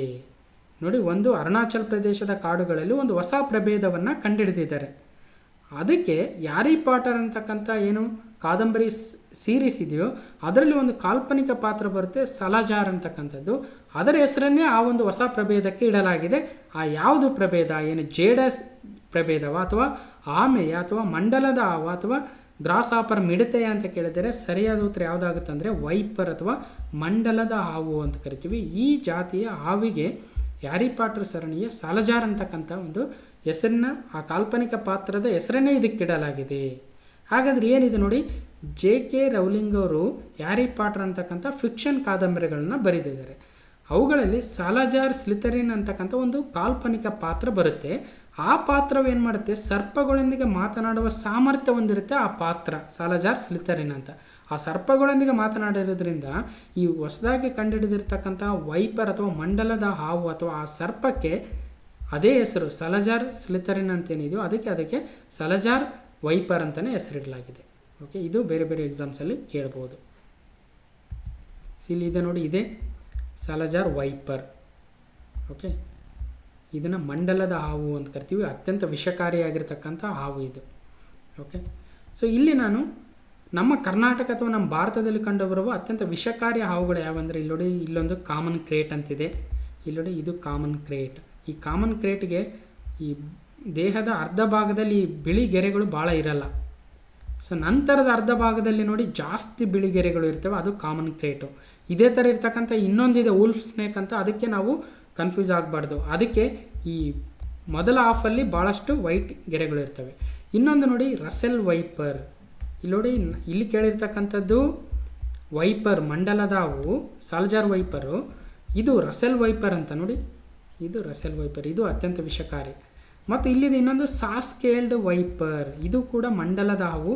ಇದನ್ನು ರಸೆಲ್ ವೈಪರ್ ಅಂತೀವಿ, ಇದನ್ನು ಗರಗಸ ಮಂಡಲದ ಹಾವು ಅಂತ ಕರಿತೀವಿ. ಯಾಕಂದರೆ ಅದರದ್ದು ಸ್ಕೇಲ್ಸ್ ಒಂಥರ ಗರಗಸದ ಥರ ಕಾಣಿಸ್ತವೆ, ಅದಕ್ಕೋಸ್ಕರ ಇದನ್ನು ಸಾಸ್ಕೇಲ್ಡ್ ವೈಪರ್ ಅಂತ ಕರೀತಾರೆ. ಇನ್ನು ನಾಗರ ಹಾವು ಅಥವಾ ಕಾಮನ್ ಕೋಬ್ರಾ ಅತ್ಯಂತ ವಿಷದ ಹಾವು. ಈ 4 ಹಾವುಗಳು ಅತ್ಯಂತ ವಿಷಕಾರಿ ಹಾವುಗಳು. ಬೇರೆ ಎಲ್ಲೋ ಯೂಸ್ ಆಗ್ಬೋದು, ಅದಕ್ಕೆ ಒಂದು ಇಮೇಜ್ ಕೊಟ್ಟು ನಿಮಗೆ ಇನ್ಫಾರ್ಮೇಷನ್ ಇರಲಿ ಅಂತ. ಸೊ ನೆಕ್ಸ್ಟ್ 9ನೇ ಕ್ವಶನು, ಇತ್ತೀಚೆಗೆ ನಿಧನರಾದ ಉಷಾ ಗಂಗೂಲಿಯವರು ಯಾವ ಕ್ಷೇತ್ರದಲ್ಲಿ ಪ್ರಸಿದ್ಧರಾಗಿದ್ದರು? ಸಾಹಿತ್ಯ, ರಂಗಭೂಮಿ, ಸಂಗೀತ, ಸಮಾಜ ಸೇವೆ. ಸರಿಯಾದ ಉತ್ತರ ರಂಗಭೂಮಿ ಆಗುತ್ತೆ. ಇವರು ಪಶ್ಚಿಮ ಬಂಗಾಳದವರಾಗಿದ್ದು ಏಪ್ರಿಲ್ 23ರಂದು ನಿಧನರಾಗ್ತಾರೆ 2020ರಲ್ಲಿ. ಇವರು ಭಾರತೀಯ ರಂಗಭೂಮಿಯ ನಿರ್ದೇಶಕಿ ಮತ್ತು ನಟಿಯಾಗಿದ್ದರು. ಇವರು ಇನ್ನೊಂದು ವಿಶೇಷ ಏನಂದರೆ ರಂಗಕರ್ಮಿ ಅಂತಕ್ಕಂಥ ಒಂದು ನಾಟಕ ತಂಡವಾದ ಸಂಸ್ಥಾಪಕ ನಿರ್ದೇಶಕರಾಗಿದ್ದರು. ಅವರು 1976ರಲ್ಲಿ ಇದನ್ನು ಸ್ಥಾಪನೆ ಮಾಡ್ತಾರೆ. ಕೇಳ್ಬೋದು ಬೇರೆ ಎಕ್ಸಾಮ್ಸಲ್ಲಿ. ಉಷಾ ಗಂಗೂಲಿ ಅವರು ಯಾವ ರಾಜ್ಯದವರು ಅಂದರೆ ಪಶ್ಚಿಮ ಬಂಗಾಳದವರು. ಅವರು ಒಂದು ನಾಟಕ ತಂಡವನ್ನು ಸ್ಥಾಪಿಸ್ತಾರೆ. ಯಾವುದು ಅಂದರೆ ಅದು ರಂಗಕರ್ಮಿ ಅಂತಕ್ಕಂಥದ್ದು. ಇಲ್ಲಿದ್ದಾರೆ ನೋಡಿ, ಇವರೇ ಉಷಾ ಗಂಗೂಲಿ ಅವರು. ಓಕೆ, ಸೊ ಇನ್ನು 10ನೇ ಕ್ವಶನು, ಭಾರತದ ಯಾವ ಶಿಕ್ಷಣ ಸಂಸ್ಥೆಯು ಟೈಮ್ಸ್ ಹೈಯರ್ ಎಜುಕೇಷನ್ THE ಅಂತ Times Higher Education 2nd edition impact ಅಂತಕ್ಕಂಥ ಒಂದು ಶ್ರೇಯಾಂಕದಲ್ಲಿ 2020ರಲ್ಲಿ 57ನೇ ಸ್ಥಾನವನ್ನು ಪಡೆದಿದೆ. ನೋಡಿ, THE ಅವರು ವಿಶ್ವಸಂಸ್ಥೆಯಿಂದ ನೋಡಿ 17 united nations sustainable development goals SDGsನ ಅಳವಡಿಸ್ಕೊಂಡು ಅವರು ಪ್ರಪಂಚದಲ್ಲಿರ್ತಕ್ಕಂಥ ಎಲ್ಲ ಶಿಕ್ಷಣ ಸಂಸ್ಥೆಗಳನ್ನು ಮಾನದಂಡಗಳು 17 ಮಾನದಂಡಗಳನ್ನು ಅಳೆದು ರ್ಯಾಂಕಿಂಗನ್ನು ಕೊಡ್ತಾ ಇದ್ದಾರೆ. ಯಾರು? THE ಅವರು, ಟೈಮ್ಸ್ ಹೈಯರ್ ಎಜುಕೇಷನ್ ಅವರು. ಹಾಗಾದರೆ 2020ರಲ್ಲಿ ರ್ಯಾಂಕಿಂಗ್ ಏನು ಕೊಟ್ಟಿದ್ದಾರೆ, ಅದರಲ್ಲಿ 57ನೇ ಸ್ಥಾನವನ್ನು ಪಡೆದಿರತಕ್ಕಂಥ ಭಾರತದ ಶಿಕ್ಷಣ ಸಂಸ್ಥೆ ಯಾವುದು ಅಂತ ಕೇಳಿದ್ದಾರೆ. ಅದು IIT Delhi, IIT Kharagpur, IIT Kanpur, IIT Madras ಅಂತ. ಸರಿಯಾದ ಉತ್ತರ ಯಾವುದಾಗುತ್ತೆ? IIT ಖರಗ್ಪುರ್ ಆಗುತ್ತೆ. ಇದು ಭಾರತದ ಶಿಕ್ಷಣ ಸಂಸ್ಥೆಗಳಲ್ಲಿ ಒಂದು ಉನ್ನತ ಸ್ಥಾನದಲ್ಲಿರ್ತಕ್ಕಂಥದ್ದು, 57ನೇ ಸ್ಥಾನದಲ್ಲಿರ್ತಕ್ಕಂಥದ್ದು ಈ ಒಂದು ರ್ಯಾಂಕಿಂಗಲ್ಲಿ. ಸೊ ನೋಡಿ, ಮೊದಲನೇ ಸ್ಥಾನ ಯಾವುದಿದೆ ಹಾಗಾದರೆ university of Auckland, next university of Sydney, western Sydney ಯೂನಿವರ್ಸಿಟಿಗಳು ಮೊದಲ 3 ಸ್ಥಾನಗಳಲ್ಲಿದ್ದಾವೆ. ಈ ಖರಗ್ಪುರ್, IIT ಖರಗ್ಪುರ್ ಅಂತಕ್ಕಂಥದ್ದು ಪಶ್ಚಿಮ ಬಂಗಾಳದ ಖರಗ್ಪುರದಲ್ಲಿದೆ ಮತ್ತು ಇದರ ಪ್ರಸ್ತುತ ನಿರ್ದೇಶಕರು ವೀರೇಂದ್ರ ಕುಮಾರ್ ತಿವಾರಿ. ಇದರ ಇನ್ನೊಂದು ವಿಶೇಷತೆ ಏನಂದರೆ ಇದು ಭಾರತದಲ್ಲಿಯೇ ಸ್ಥಾಪನೆ ಆಗಿರ್ತಕ್ಕಂಥ ಮೊಟ್ಟ ಮೊದಲ Indian institute of technology. Okay, ನಮ್ಮ ಕರ್ನಾಟಕದಲ್ಲಿ ಧಾರವಾಡದಲ್ಲಿದೆ IIT ಧಾರವಾಡ. ಸೊ ಇದೇ ಥರ IIT ಭಾರತದಲ್ಲಿ ಮೊಟ್ಟ ಮೊದಲು ಯಾವುದು ಸ್ಥಾಪನೆ ಆಯಿತು ಅಂದರೆ IIT ಖರಗ್ಪುರ ಅಂತಕ್ಕಂಥದ್ದು. ಇದೇ ಒಂದು ಇನ್ಸ್ಟಿಟ್ಯೂಟಲ್ಲಿ ನಾನು ಸಹಿತ ಮಾಸ್ಟರ್ ಡಿಗ್ರಿಯನ್ನು ಮಾಡಿರ್ತಕ್ಕಂಥದ್ದು. ಇಂಡಿಯನ್ ಇನ್ಸ್ಟಿಟ್ಯೂಟ್ ಆಫ್ ಟೆಕ್ನಾಲಜಿ, ನಮ್ಮ ಭಾರತದ ಮೊಟ್ಟ ಮೊದಲ Indian institute of technology IIT Kharagpur. ನಾನು ನನ್ನ ಬಗ್ಗೆ ಕಿರುಪರಿಚಯವನ್ನು ಹೇಳಬೇಕಾದ್ರೆ ಅಲ್ಲಿ ಹೇಳಿದ್ದೆ. ಓಕೆ, ನೋಡಿ 57ನೇ ರ್ಯಾಂಕ್ ಪಡೆದಿರ್ತಕ್ಕಂಥದ್ದು IIT Kharagpur. So THE world university rankings. So ಇಲ್ಲಿದೆ ನೋಡಿ, ನಾನು ಆ ಒಂದು ಇನ್ಸ್ಟಿಟ್ಯೂಟ್ನ ಮೇನ್ ಬಿಲ್ಡಿಂಗ್ ಮುಂದೆ ನಿಂತು ತೆಗೆಸ್ಕೊಂಡಿರ್ತಕ್ಕಂಥ ಒಂದು photo. Dedicated to the service of the nation. So IIT Kharagpur ಇದು ಭಾರತದ ಮೊಟ್ಟ ಮೊದಲ Indian institute of technology. So 11ನೇ ಕ್ವಶನ್ನು, ಇತ್ತೀಚೆಗೆ ಸುದ್ದಿಯಲ್ಲಿರುವ ಟೆಡ್ರೋಸ್ ಅದಾನಾಮ್ ಇವರು ಈ ಕೆಳಗಿನ ಯಾವ ಸಂಸ್ಥೆಯ ಮುಖ್ಯಸ್ಥರಾಗಿದ್ದಾರೆ? ನೀವು ನ್ಯೂಸ್ ನೋಡ್ತಾ ಇದ್ರೆ ಗೊತ್ತಾಗ್ತಾ ಇರುತ್ತೆ. ಟೆಡ್ರೋಸ್ ಅದಾನಾಮ್ ಅವರು ಭಾಳ ನ್ಯೂಸಲ್ಲಿ ಬರ್ತಾ ಇದ್ದಾರೆ. ಹಾಗಾದರೆ ಇವರು ಯಾವ ಸಂಸ್ಥೆಯ ಮುಖ್ಯಸ್ಥರಾಗಿದ್ದಾರೆ?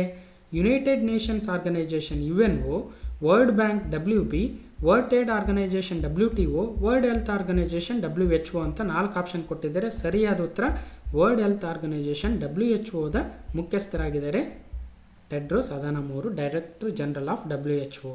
ಇವರು ಭಾಳಷ್ಟು ಸುದ್ದಿಯಲ್ಲಿದ್ದಾರೆ. ಯಾಕಂದರೆ ನೋಡಿ, ಅಮೆರಿಕದ ಅಧ್ಯಕ್ಷ ಡೊನಾಲ್ಡ್ ಟ್ರಂಪ್ ಅವರು ವಿಶ್ವ ಆರೋಗ್ಯ ಸಂಸ್ಥೆಯ ಮುಖ್ಯಸ್ಥರ ಬಗ್ಗೆ ಹಲವಾರು ಆರೋಪಗಳನ್ನು ಮಾಡ್ತಾ ಇದ್ದಾರೆ. ಏನು ಆರೋಪಗಳನ್ನು ನೋಡಿ, ಕೊರೋನಾ ವೈರಸ್ ಇವತ್ತೇನು ವಿಶ್ವದಾದ್ಯಂತ ವ್ಯಾಪಿಸ್ತಾ ಇದೆ ಅದನ್ನು WHO ಸಮರ್ಥವಾಗಿ ನಿರ್ವಹಿಸಿಲ್ಲ ಅಂತ ಒಂದು ಹೇಳ್ತಾ ಇದ್ದಾರೆ.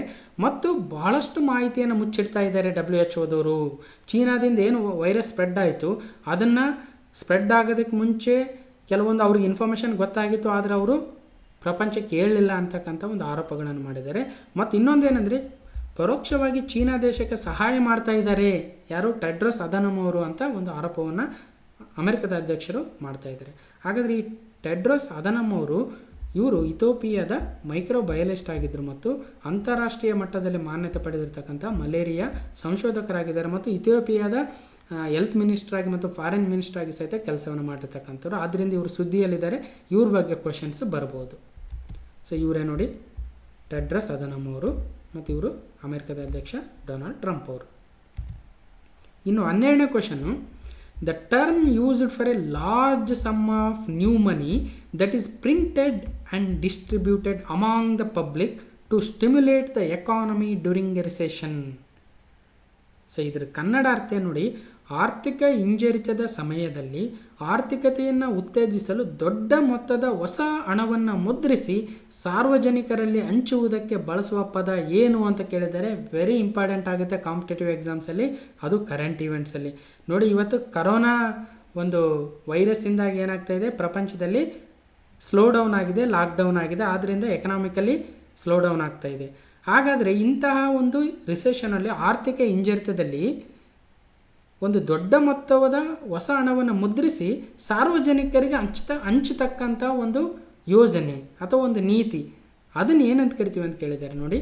ಅದನ್ನು ಹೆಲಿಕಾಪ್ಟರ್ ಮನಿ ಅಥವಾ ಹೆಲಿಕಾಪ್ಟರ್ ಹಣ, ಫ್ರೀ ಮನಿ, ಏರ್ಪ್ಲೇನ್ ಮನಿ ಅಥವಾ ರಿಸೆಷನ್ ಮನಿ ಅಂತ ಕರೀತಾರೆ. ಅಂದರೆ ಸರಿಯಾದ ಉತ್ತರ ಏನಾಗುತ್ತೆ, ಹೆಲಿಕಾಪ್ಟರ್ ಮನಿ ಅಂತಕ್ಕಂಥದ್ದು. ಇದನ್ನು ಬಳಸಿದವರು ಅಮೆರಿಕದ ನೊಬೆಲ್ ಪ್ರಶಸ್ತಿ ವಿಜೇತ ಅರ್ಥಶಾಸ್ತ್ರಜ್ಞ ಮಿಲ್ಟನ್ ಫ್ರೈಡ್ಮನ್ ಅವರು ಮೊಟ್ಟ ಮೊದಲನೇ ಬಾರಿಗೆ ಈ ಹೆಲಿಕಾಪ್ಟರ್ ಮನಿ ಅಂತಕ್ಕಂಥ ಒಂದು ಕಾನ್ಸೆಪ್ಟನ್ನು, ಆ ಪದವನ್ನು ಬಳಸ್ತಾರೆ. ಇದು ಯಾಕೆ ಇವಾಗ ಸುದ್ದಿಯಲ್ಲಿದೆ ನೋಡಿ, ಈಗ ಕರೋನಾ ವೈರಸ್ಸಿಂದ ಏನು ಸ್ಲೋ ಡೌನ್ ಆಗಿದೆಯಲ್ವ ಎಕನಾಮಿಕ್ ಗ್ರೋತು, ಅವಾಗ ಏನು ಮಾಡ್ತಾರೆ, ತೆಲಂಗಾಣ ಮುಖ್ಯಮಂತ್ರಿ ಕೆ ಚಂದ್ರಶೇಖರ್ ರಾವ್ ಅವರು ಕರೋನಾ ವೈರಸ್ನಿಂದ ಆಗಿರುವ ಆರ್ಥಿಕ ಹಿಂಜರಿತದಿಂದ ಹೊರಬರಲು ಕೇಂದ್ರ ಸರ್ಕಾರವು ಹೆಲಿಕಾಪ್ಟರ್ ಹಣ ನೀತಿಯನ್ನು ಬಳಸಬೇಕು ಅಂತ ಸಲಹೆ ನೀಡಿದ್ದಾರೆ.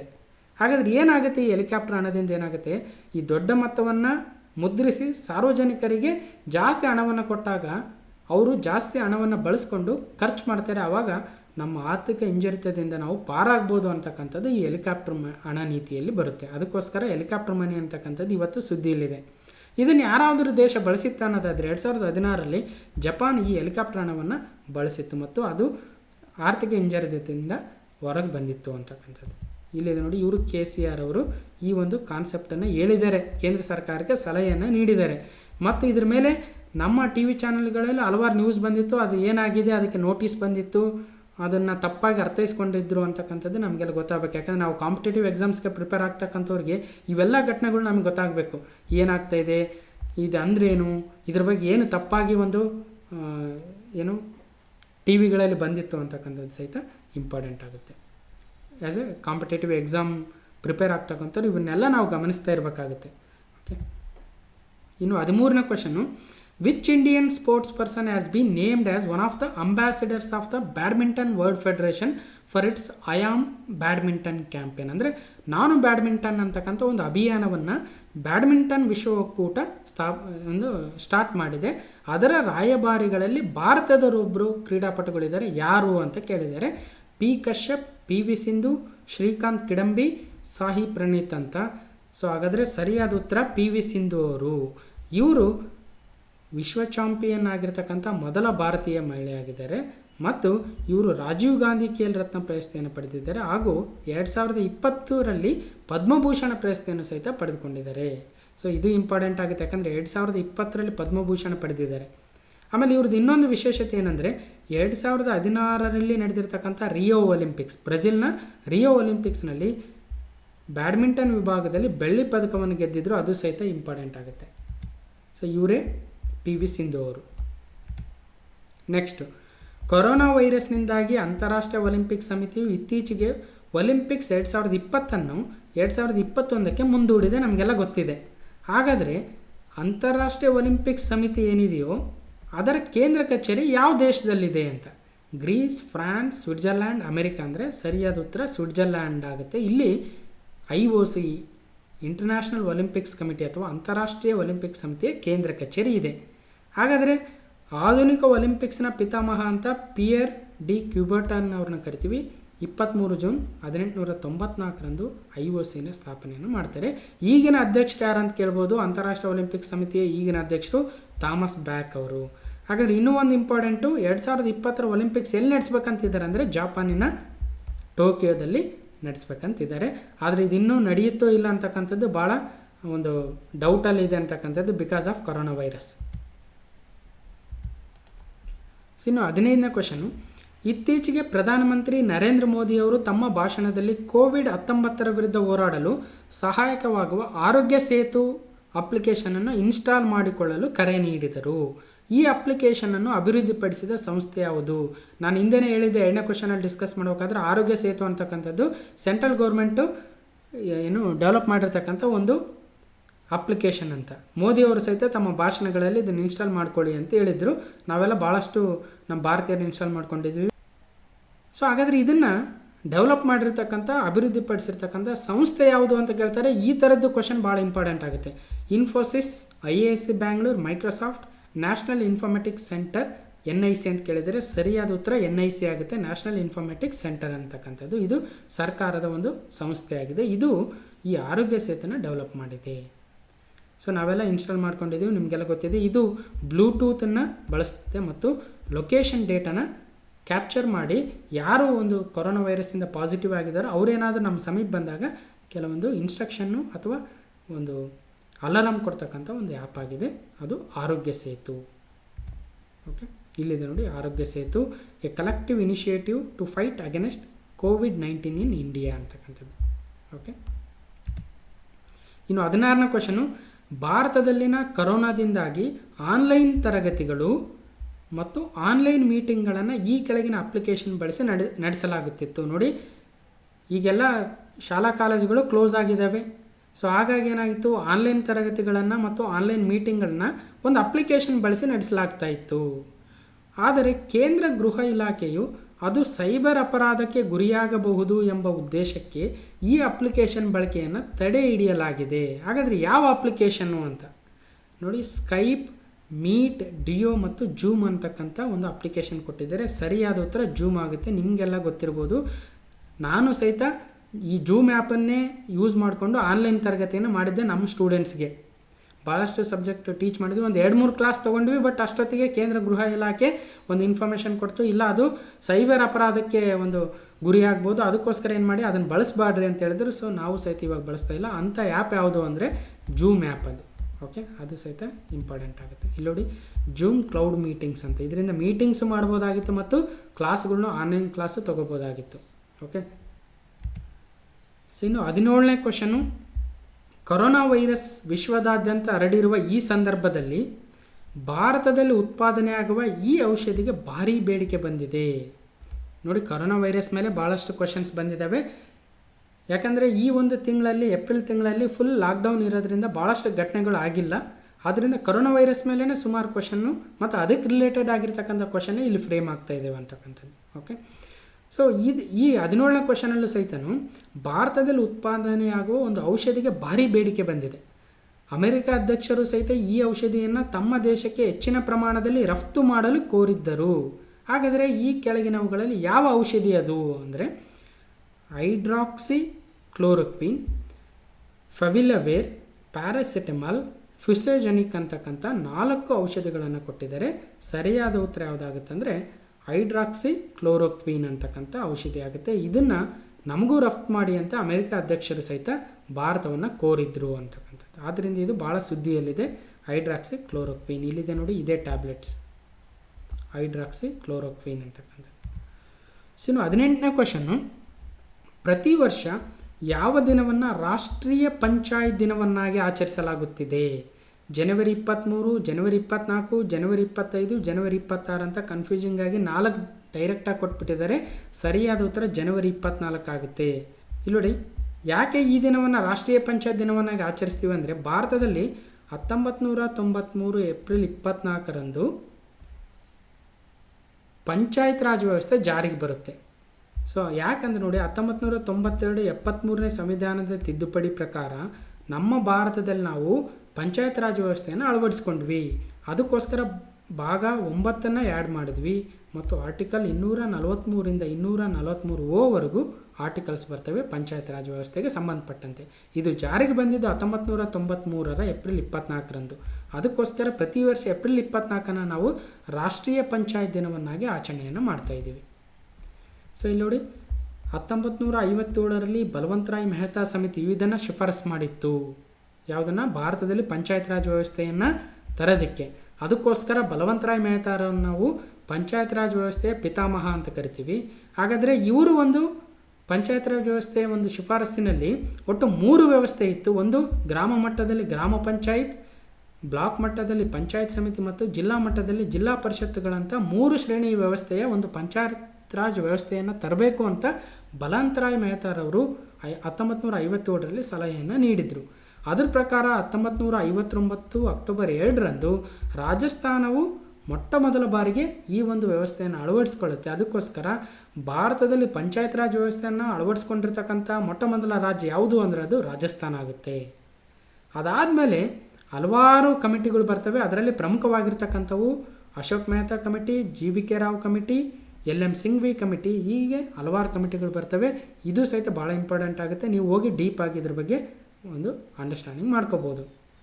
ಇಲ್ಲಿ ಇನ್ನೂ ಒಂದು ಹೇಳೋದಾದರೆ 2020 ಪ್ರಕಾರ ಈ ಪಂಚಾಯತ್ ರಾಜ್ ವ್ಯವಸ್ಥೆ ಇಲ್ಲದೇ ಇರತಕ್ಕಂಥ ರಾಜ್ಯಗಳು ಯಾವಂದರೆ ನಾಗಾಲ್ಯಾಂಡ್, ಮೇಘಾಲಯ, ಮಿಜೋರಾಂ ಮತ್ತು ದೆಹಲಿ ಕೇಂದ್ರಾಡಳಿತ ಪ್ರದೇಶಗಳಲ್ಲಿ ಪಂಚಾಯತ್ ರಾಜ್ ವ್ಯವಸ್ಥೆ ಇಲ್ಲ. ಇನ್ನು ಮಿಕ್ಕಿರ್ತಕ್ಕಂಥ ಎಲ್ಲ ರಾಜ್ಯಗಳು ಮತ್ತು ಕೇಂದ್ರಾಡಳಿತ ಪ್ರದೇಶಗಳಲ್ಲಿ ಈ ಒಂದು ವ್ಯವಸ್ಥೆಯನ್ನು ಅಳವಡಿಸ್ಕೊಂಡಿದ್ದೀವಿ.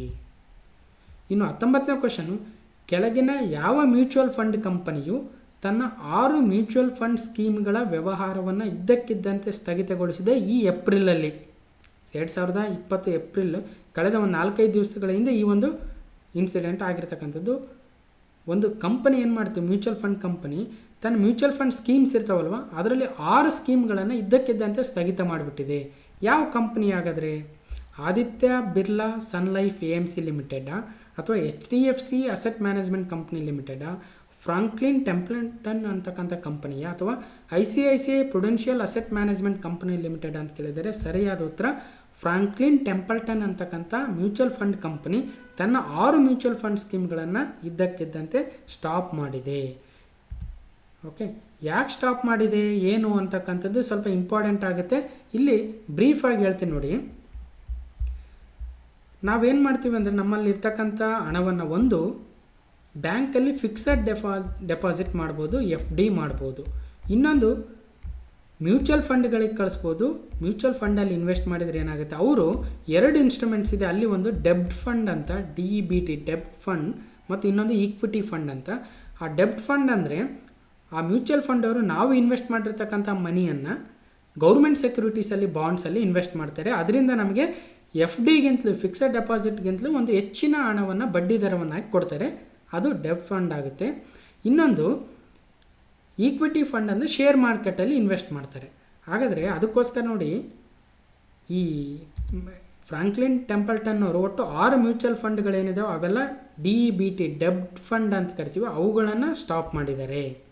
ಅದಕ್ಕೋಸ್ಕರ ಇನ್ವೆಸ್ಟ್ ಮಾಡಬೇಕಾದ್ರೆ ಮೊದಲು ಮ್ಯೂಚುವಲ್ ಫಂಡಲ್ಲಿ ನಾವು ಟಿ ವಿಗಳಲ್ಲಿ ಆ್ಯಡ್ ನೋಡ್ಬೋದು, mutual fund investments R subjected to market risks, read all scheme related documents ಕೇರ್ಫುಲ್ಲಿ ಅಂತ ನಾವು ಟಿ ವಿ ಆ್ಯಡಲ್ಲಿ ಕೇಳ್ತಾ ಇರ್ತೀವಿ. ಸೊ ಅದಕ್ಕೋಸ್ಕರ ನೋಡಿ, ಮ್ಯೂಚುವಲ್ ಫಂಡು ಸ್ವಲ್ಪ ಏನು ಸಬ್ಜೆಕ್ಟೆಡ್ ಟು ಮಾರ್ಕೆಟ್ ರಿಸ್ಕ್ ಅಂದಂಗೆ ರಿಸ್ಕ್ ಇದೆ ಇಲ್ಲಿ ಅಂತಕ್ಕಂಥದ್ದು. ಓಕೆ, ಆಮೇಲೆ ಸೊ ಹಾಗಾದರೆ ಈಗ ಈ ಟೆಂಪಲ್ಟನ್ ಅವರು 6 ಸ್ಕೀಮ್ಗಳನ್ನ ಏನೋ ಕ್ಲೋಸ್ ಮಾಡಿದರು. ಈಗ ಏನಾಗುತ್ತೆ, ಅಲ್ಲಿ ಇನ್ವೆಸ್ಟ್ ಮಾಡಿರ್ತಕ್ಕಂಥ ಮನಿ ಏನಾಗುತ್ತೆ ಅಂದರೆ ನೋಡಿ, ಈಗ ಆ ಮನಿನ ಈಗ ಇಮಿಡಿಯೇಟ್ಲಿ ಆ ಇನ್ವೆಸ್ಟ್ ಮಾಡಿರ್ತಕ್ಕಂಥವ್ರು ಕಸ್ಟಮರ್ಸು ತೆಗೆದುಕೊಳ್ಳೋಕ್ಕಾಗಲ್ಲ, ಹಿಂಪಡೆಯೋದಕ್ಕಾಗಲ್ಲ, ಯಾಕಂದರೆ ಅದನ್ನು ಕ್ಲೋಸ್ ಮಾಡಿದ್ದಾರೆ. ಯಾಕಂದರೆ ಅವ್ರ ಹತ್ರ ದುಡ್ಡು ಕೊಡೋದಕ್ಕೆ ಆ ಕಂಪ್ನಿ ಹತ್ರ ದುಡ್ಡೇ ಇಲ್ಲ, ಯಾಕಂದರೆ ಎಲ್ಲ ಇನ್ವೆಸ್ಟ್ ಮಾಡಿಬಿಟ್ಟಿದ್ದಾರೆ.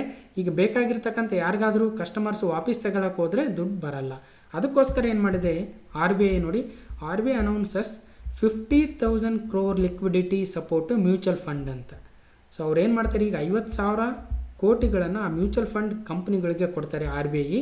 ಆಗ ಆ ದುಡ್ಡಿಂದ ಏನು ಮಾಡ್ಬೋದು, ಆ ಮ್ಯೂಚುವಲ್ ಫಂಡ್ ಕಂಪ್ನಿಗಳು ಮತ್ತೆ ಕಸ್ಟಮರ್ಗೆ ವಾಪಸ್ ದುಡ್ಡು ಕೊಡ್ಬೋದು. ಸೊ ಇನ್ನು 20ನೇ ಕ್ವಶನು, ಕೊರೋನಾ ವೈರಸ್ ರೋಗಾಣು ಪರೀಕ್ಷೆಯಲ್ಲಿ ಪಾಸಿಟಿವ್ ಕಂಡು ಬಂದಿದ್ದ ನಂತರ ಗುಣಮುಖರಾಗಿ ಮತ್ತೆ ಇತ್ತೀಚೆಗೆ ಕರ್ತವ್ಯಕ್ಕೆ ಹಾಜರಾದ ಬ್ರಿಟಿಷ್ ಪ್ರಧಾನಿ ಯಾರು ಅಂತ ಕೇಳಿದ್ದಾರೆ. Boris Johnson, Angela Merkel, Vladimir Putin ಮತ್ತು ಎಡ್ವರ್ಡ್ ಫಿಲಿಪ್ ಅಂತ. ಸರಿಯಾದ ಉತ್ತರ ಬೋರಿಸ್ ಜಾನ್ಸನ್ ಆಗ್ತಾರೆ. ಇವರು ಬ್ರಿಟಿಷ್ ಪ್ರಧಾನಿಯಾಗಿದ್ದಾರೆ. ಇವ್ರಿಗೂ ಸಹಿತ ಕೊರೋನಾ ವೈರಸ್ ಪಾಸಿಟಿವ್ ಬಂದಿತ್ತು. ನಂತರ 1 ಮಂತ್ ಅವರು ಕ್ವಾರಂಟೈನಲ್ಲಿದ್ದು ಗುಣಮುಖರಾಗಿ ಈಗ ಮತ್ತೆ ಕರ್ತವ್ಯಕ್ಕೆ ಹಾಜರಾಗಿದ್ದಾರೆ. ಸೊ ಇಲ್ಲಿದ್ದಾರೆ ನೋಡಿ, ಇವರೇ ಬೋರಿಸ್ ಜಾನ್ಸನ್ ಅವರು, ಅವರ ಗೆಳತಿಯವರು. ಇವ್ರಿಗೆ ಇತ್ತೀಚೆಗೆ ಮಗು ಆಗಿದೆ, ಅದು ಸಹಿತ ಕೇಳ್ಬೋದು. ಸೊ ಇನ್ನು 21ನೇ ಕ್ವಶನ್ಗೆ ಹೋಗೋಣ.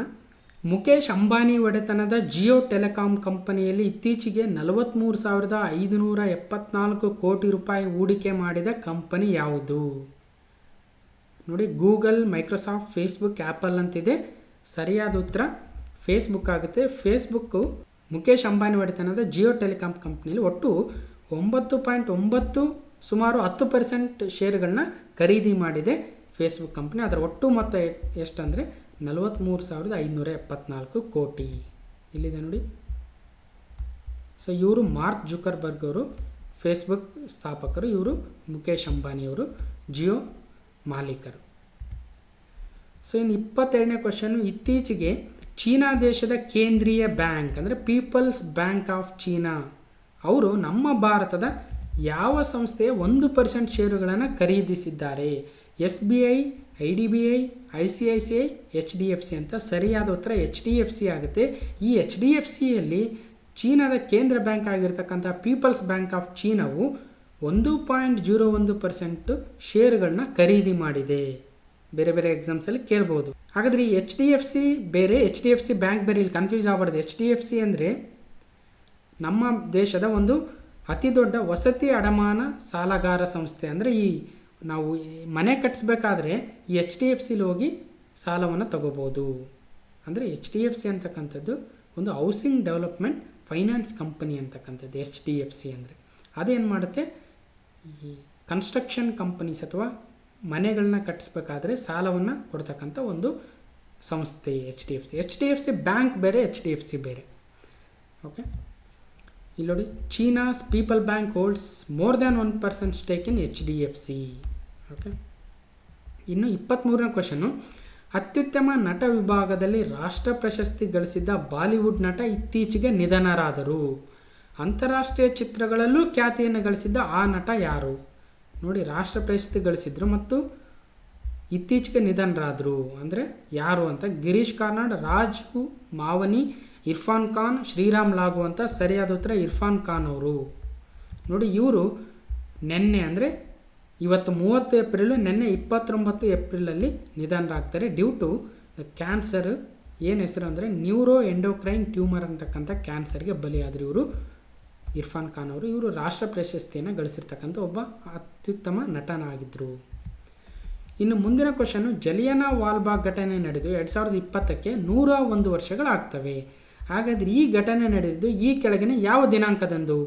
ಏಪ್ರಿಲ್ 13, 1919, ಏಪ್ರಿಲ್ 14, 1919, ಏಪ್ರಿಲ್ 15, 1919, ಏಪ್ರಿಲ್ 16, 1919 ಅಂತ ಕೇಳಿದರೆ ಸರಿಯಾದ ಉತ್ತರ ಎ ಆಗುತ್ತೆ. ಏಪ್ರಿಲ್ 13, 1919. ಆ ದಿನ ಅವತ್ತು ಏನಾಗಿತ್ತು, ಬೈಸಾಖಿ ದಿನ ಅಂದರೆ ಪಂಜಾಬ್ ಮತ್ತು ಉತ್ತರ ಭಾರತ ಭಾಗಗಳಲ್ಲಿ ಒಂದು ಸುಗ್ಗಿ ಹಬ್ಬ ಆಗಿತ್ತು. ಅವತ್ತು ಅಲ್ಲಿ ಸತ್ಯಪಾಲ್ ಮತ್ತು ಸೈಫುದ್ದೀನ್ ಕಿಚ್ಲವ್ ಅಂತಕ್ಕಂಥವ್ರನ್ನ ಬಂಧಿಸಿರ್ತಾರೆ ಬ್ರಿಟಿಷರು. ಅದನ್ನು ವಿರೋಧಿಸಲು ಭಾಳಷ್ಟು ಜನ ಅಲ್ಲಿ ಸೇರಿರ್ತಾರೆ. ಮತ್ತು ಇನ್ನೊಂದು ವಿಚಾರಕ್ಕೆ ರೌಲತ್ ಕಾಯ್ದೆ ಅಂತ ಬಂದಿರುತ್ತೆ. ಆ ಕಾಯ್ದೆ ಪ್ರಕಾರ ಯಾವುದೇ ವ್ಯಕ್ತಿಯನ್ನು ವಿಚಾರಣೆ ಇಲ್ಲದೆ ಬಂಧಿಸ್ತಕ್ಕಂಥ ಒಂದು ಅಧಿಕಾರವನ್ನು ಬ್ರಿಟಿಷ್ ಸರ್ಕಾರ ನೀಡಿರುತ್ತೆ. ಈ ಎರಡು ವಿಚಾರಗಳಿಗೆ ಅಲ್ಲಿ ಭಾಳಷ್ಟು ಜನ, ಲಕ್ಷಾನುಗಟ್ಟಲೆ ಜನ ಸೇರಿರ್ತಾರೆ. ಆ ಒಂದು ಸಭೆಗೆ, ಎಲ್ಲಿ ಅಮೃತ್ಸರದ ಜಾಲಿಯನಾ ವಾಲ್ ಭಾಗದಲ್ಲಿ ನಡೆದಿರ್ತಕ್ಕಂಥ ಆ ಒಂದು ಸಭೆಗೆ ಜನರಲ್ ಡಯರನ್ನು ಏನು ಮಾಡ್ತಾನೆ, ಬ್ರಿಟಿಷ್ ಸೈನ್ಯವನ್ನು ತೆಗೆದುಕೊಂಡು ಹೋಗಿ ಗುಂಡಿನ ದಾಳಿಯನ್ನು ನಡೆಸ್ತಾನೆ. ಅಲ್ಲಿ ಸಾವಿರಾರು ಜನ ಸಾಯ್ತಾರೆ. ಆ ಒಂದು ಘಟನೆ ನಡೆದಿದ್ದು ಜಾಲಿಯನಾ ವಾಲ್ ಭಾಗದಲ್ಲಿ ಏಪ್ರಿಲ್ 13, 1919. ಅದಕ್ಕೋಸ್ಕರ ಪ್ರತಿ ವರ್ಷ ಏಪ್ರಿಲ್ 13 ನಾವು ಆ ಒಂದು ನೆನಪನ್ನು ಮಾಡ್ಕೊಳ್ತೀವಿ. 2020ಕ್ಕೆ 101 ವರ್ಷಗಳಾಯಿತು ಅಂತಕ್ಕಂಥದ್ದು ನೋಡಿ. ಅದಕ್ಕೆ ಸರಿಯಾದ ಉತ್ತರ ಏಪ್ರಿಲ್ 13, 1919 ಆಗುತ್ತೆ. ಇಲ್ಲಿ ನೋಡಿ, ಈ ಒಂದು ಜಾಲಿಯನಾ ವಾಲ್ ಭಾಗದಲ್ಲಿ ನಡೆದಿರ್ತಕ್ಕಂಥ ಒಂದು ಘಟನೆಯನ್ನು ಈ ಚಿತ್ರ ತೋರಿಸುತ್ತೆ. ಇನ್ನು 25ನೇ ಕ್ವೆಶನ್ನು, ಈಗಾಗಲೇ ಕೊರೋನಾ ವೈರಸ್ನಿಂದ ತುತ್ತಾಗಿ ಗುಣಮುಖನಾದ ವ್ಯಕ್ತಿಯ ದೇಹದ ರಕ್ತದ ಪ್ರತಿಕಾಯಗಳನ್ನು ರೋಗಕ್ಕೆ ತುತ್ತಾಗಿರುವ ವ್ಯಕ್ತಿಗೆ ಚಿಕಿತ್ಸೆಯಾಗಿ ಬಳಸುವ ವಿಧಾನ ಮತ್ತು ಆ ಒಂದು ವಿಧಾನ ಇತ್ತೀಚೆಗೆ ಸುದ್ದಿಯಲ್ಲಿದೆ. ಆ ಒಂದು ಚಿಕಿತ್ಸೆ ಅದರ ಹೆಸರೇನಂತ ಕೇಳಿದರೆ ಹೈಡ್ರಾಕ್ಸಿಕ್ಲೋರೋಕ್ವಿನ್, ಫೆವಿಲವೀರ್, ಟೆನಿಸೆಲ್ಬೋ ಮತ್ತು ಪ್ಲಾಸ್ಮಾ ಥೆರಪಿ ಅಂತ ಕೇಳಿದರೆ ಭಾಳಷ್ಟು ಸುದ್ದಿಯಲ್ಲಿದೆ ಪ್ಲಾಸ್ಮಾ ಥೆರಪಿ ಅಂತಕ್ಕಂಥದ್ದು. ಓಕೆ, ಇದರಲ್ಲಿ ಏನು ಮಾಡ್ತಾರೆ ನೋಡಿ, ಯಾರು ಆಲ್ರೆಡಿ ಕೊರೋನಾ ವೈರಸ್ಗೆ ಒಂದು ಪಾಸಿಟಿವ್ ಬಂದು ಗುಣಮುಖರಾಗಿರ್ತಾರೋ ಅವರ ಒಂದು ರಕ್ತದಿಂದ ಅಲ್ಲಿ ಆ್ಯಂಟಿಬಾಡೀಸ್ ಅಥವಾ ಏನು ಪ್ರತಿಕಾಯಗಳು ಡೆವಲಪ್ ಆಗಿರ್ತವೆ. ಆ ರಕ್ತವನ್ನು ತೆಗೆದುಕೊಂಡು ಬೇರೆ ಈಗೇನಾದರೂ ಕೊರೋನಾ ವೈರಸ್ಗೆ ತುತ್ತಾಗಿರ್ತಾನಲ್ವ ಆ ವ್ಯಕ್ತಿಗೆ ಆ ಒಂದು ಬ್ಲಡ್ನ ಕೊಟ್ಟಾಗ ಅದರಲ್ಲಿರ್ತಕ್ಕಂಥ ಪ್ರತಿಕಾಯಗಳು ಏನು ಮಾಡ್ತವೆ, ಆ ಒಂದು ಹೊಸದಾಗಿ ರೋಗಕ್ಕೆ ತುತ್ತಾಗಿರುವ ವ್ಯಕ್ತಿಯಲ್ಲಿ ಆ್ಯಂಟಿಜೆನ್ಸ್ ಏನು ಮಾಡ್ತವೆ ಮತ್ತು ಆ ಒಂದು ವ್ಯಕ್ತಿಗೆ ಗುಣಮುಖನಾಗಲಿಕ್ಕೆ ಸಹಾಯ ಮಾಡ್ತವೆ ಅಂತಕ್ಕಂಥದ್ದೇ ಈ ಪ್ಲಾಸ್ಮಾ ಥೆರಪಿ ಅಂತಕ್ಕಂಥದ್ದು. ಇದನ್ನು ಈಗ ಎಕ್ಸ್ಪೆರಿಮೆಂಟಾಗಿ ಬಳಸ್ತಾ ಇದ್ದಾರೆ. ನೆಕ್ಸ್ಟು ಮತ್ತು ಇವತ್ತಿನ ಒಂದು ಕೊನೆಯ ಕ್ವೆಶನ್ ನಂಬರ್ 26. ನಾನು ಮೊದಲೇ ಹೇಳಿದೆ 25 ಕ್ವೆಶನ್ಸ್ ಮಾಡೋಣ ಅಂದ್ಕೊಂಡಿದ್ದೆ. ಇದು ಎಕ್ಸ್ಟ್ರಾ ಒಂದು 26th ಕ್ವೆಶನ್ ಆಯಿತು. ಯಾಕಂದರೆ ಈ ಕ್ವೆಶನ್ ಮಾಡಬೇಕಾದ್ರೆ ನನಗೊಂದು ಮೆಸೇಜ್ ಬಂತು ವಾಟ್ಸಪ್ಪಲ್ಲಿ. ಇತ್ತೀಚೆಗೆ ನಿಧನರಾದ ಬಾಲನಟನಾಗಿ ರಾಷ್ಟ್ರ ಪ್ರಶಸ್ತಿ ಗಳಿಸಿದ್ದ ಹಿಂದಿ ಚಿತ್ರರಂಗದಲ್ಲಿ ಪ್ರಸಿದ್ಧ ನಟ, ನಿರ್ದೇಶಕ, ನಿರ್ಮಾಪಕರಾಗಿದ್ದ ಕೆಳಗಿನವರು ನಿಧನರಾಗಿದ್ದಾರೆ ಅಂತ. ಯಾರು? ಗಿರೀಶ್ ಕಾರ್ನಾಡ್, ರಾಜಮೌನಿ, ಇರ್ಫಾನ್ ಖಾನ್ ಮತ್ತು ರಿಷಿ ಕಪೂರ್ ಅಂತ ಕೇಳಿದ್ದಾರೆ. ಸರಿಯಾದ ಉತ್ತರ ಯಾವುದಂದರೆ ರಿಷಿ ಕಪೂರ್ ಅವರು ಇವತ್ತು ಅಂದರೆ 30 ಏಪ್ರಿಲ್ 2020 ಕ್ಯಾನ್ಸರ್ಗೆ ತುತ್ತಾಗಿ ಸಾಯ್ತಾರೆ. ಆ ಕ್ಯಾನ್ಸರ್ ನೇಮ್ ಏನಂದರೆ ಬೋನ್ ಮ್ಯಾರೋ ಕ್ಯಾನ್ಸರ್ ಅಂತಕ್ಕಂಥದ್ದು. ಇವರೇ ರಿಷಿ ಕಪೂರ್ ಅವರು. ನೋಡಿ, ಇನ್ನೊಂದು ವಿಶೇಷ ನೋಡಿ, ರಣಬೀರ್ ಕಪೂರ್ ಅವರು ಇವರ ಮಗ. ಓಕೆ, ಹೀಗೆ ಒಟ್ಟು 26 ಕ್ವೆಶನ್ಗಳನ್ನ ನಾವು ಇವತ್ತು ಡಿಸ್ಕಸ್ ಮಾಡಿದ್ವಿ. Very important. ಕರೋನಾ ಮೇಲೆ ಹಲವಾರು ಕ್ವೆಶನ್ಗಳಿದ್ವು ಮತ್ತು ಕರೆಂಟ್ ಈವೆಂಟ್ಸ್ ಮೇಲೆ ಹಲವಾರು ಕ್ವೆಶನ್ಗಳಿದ್ವು, ಭಾಳ ಇಂಪಾರ್ಟೆಂಟ್ ಆಗ್ತವೆ. ಏಪ್ರಿಲ್ 20 ಪ್ರಮುಖ ಪ್ರಚಲಿತ ಘಟನೆಗಳು. ಇವತ್ತಿನ ಒಂದು ವಿಡಿಯೋವನ್ನು ನೋಡಿರ್ತಕ್ಕಂಥ ಎಲ್ರಿಗೂ ಧನ್ಯವಾದಗಳು. ಮುಂದಿನ ವಿಡಿಯೋದಲ್ಲಿ ಮತ್ತೆ ಸಿಗ್ತೀನಿ ಅಂತ ಹೇಳ್ತಾ ಎಲ್ರಿಗೂ ಥ್ಯಾಂಕ್ ಯು.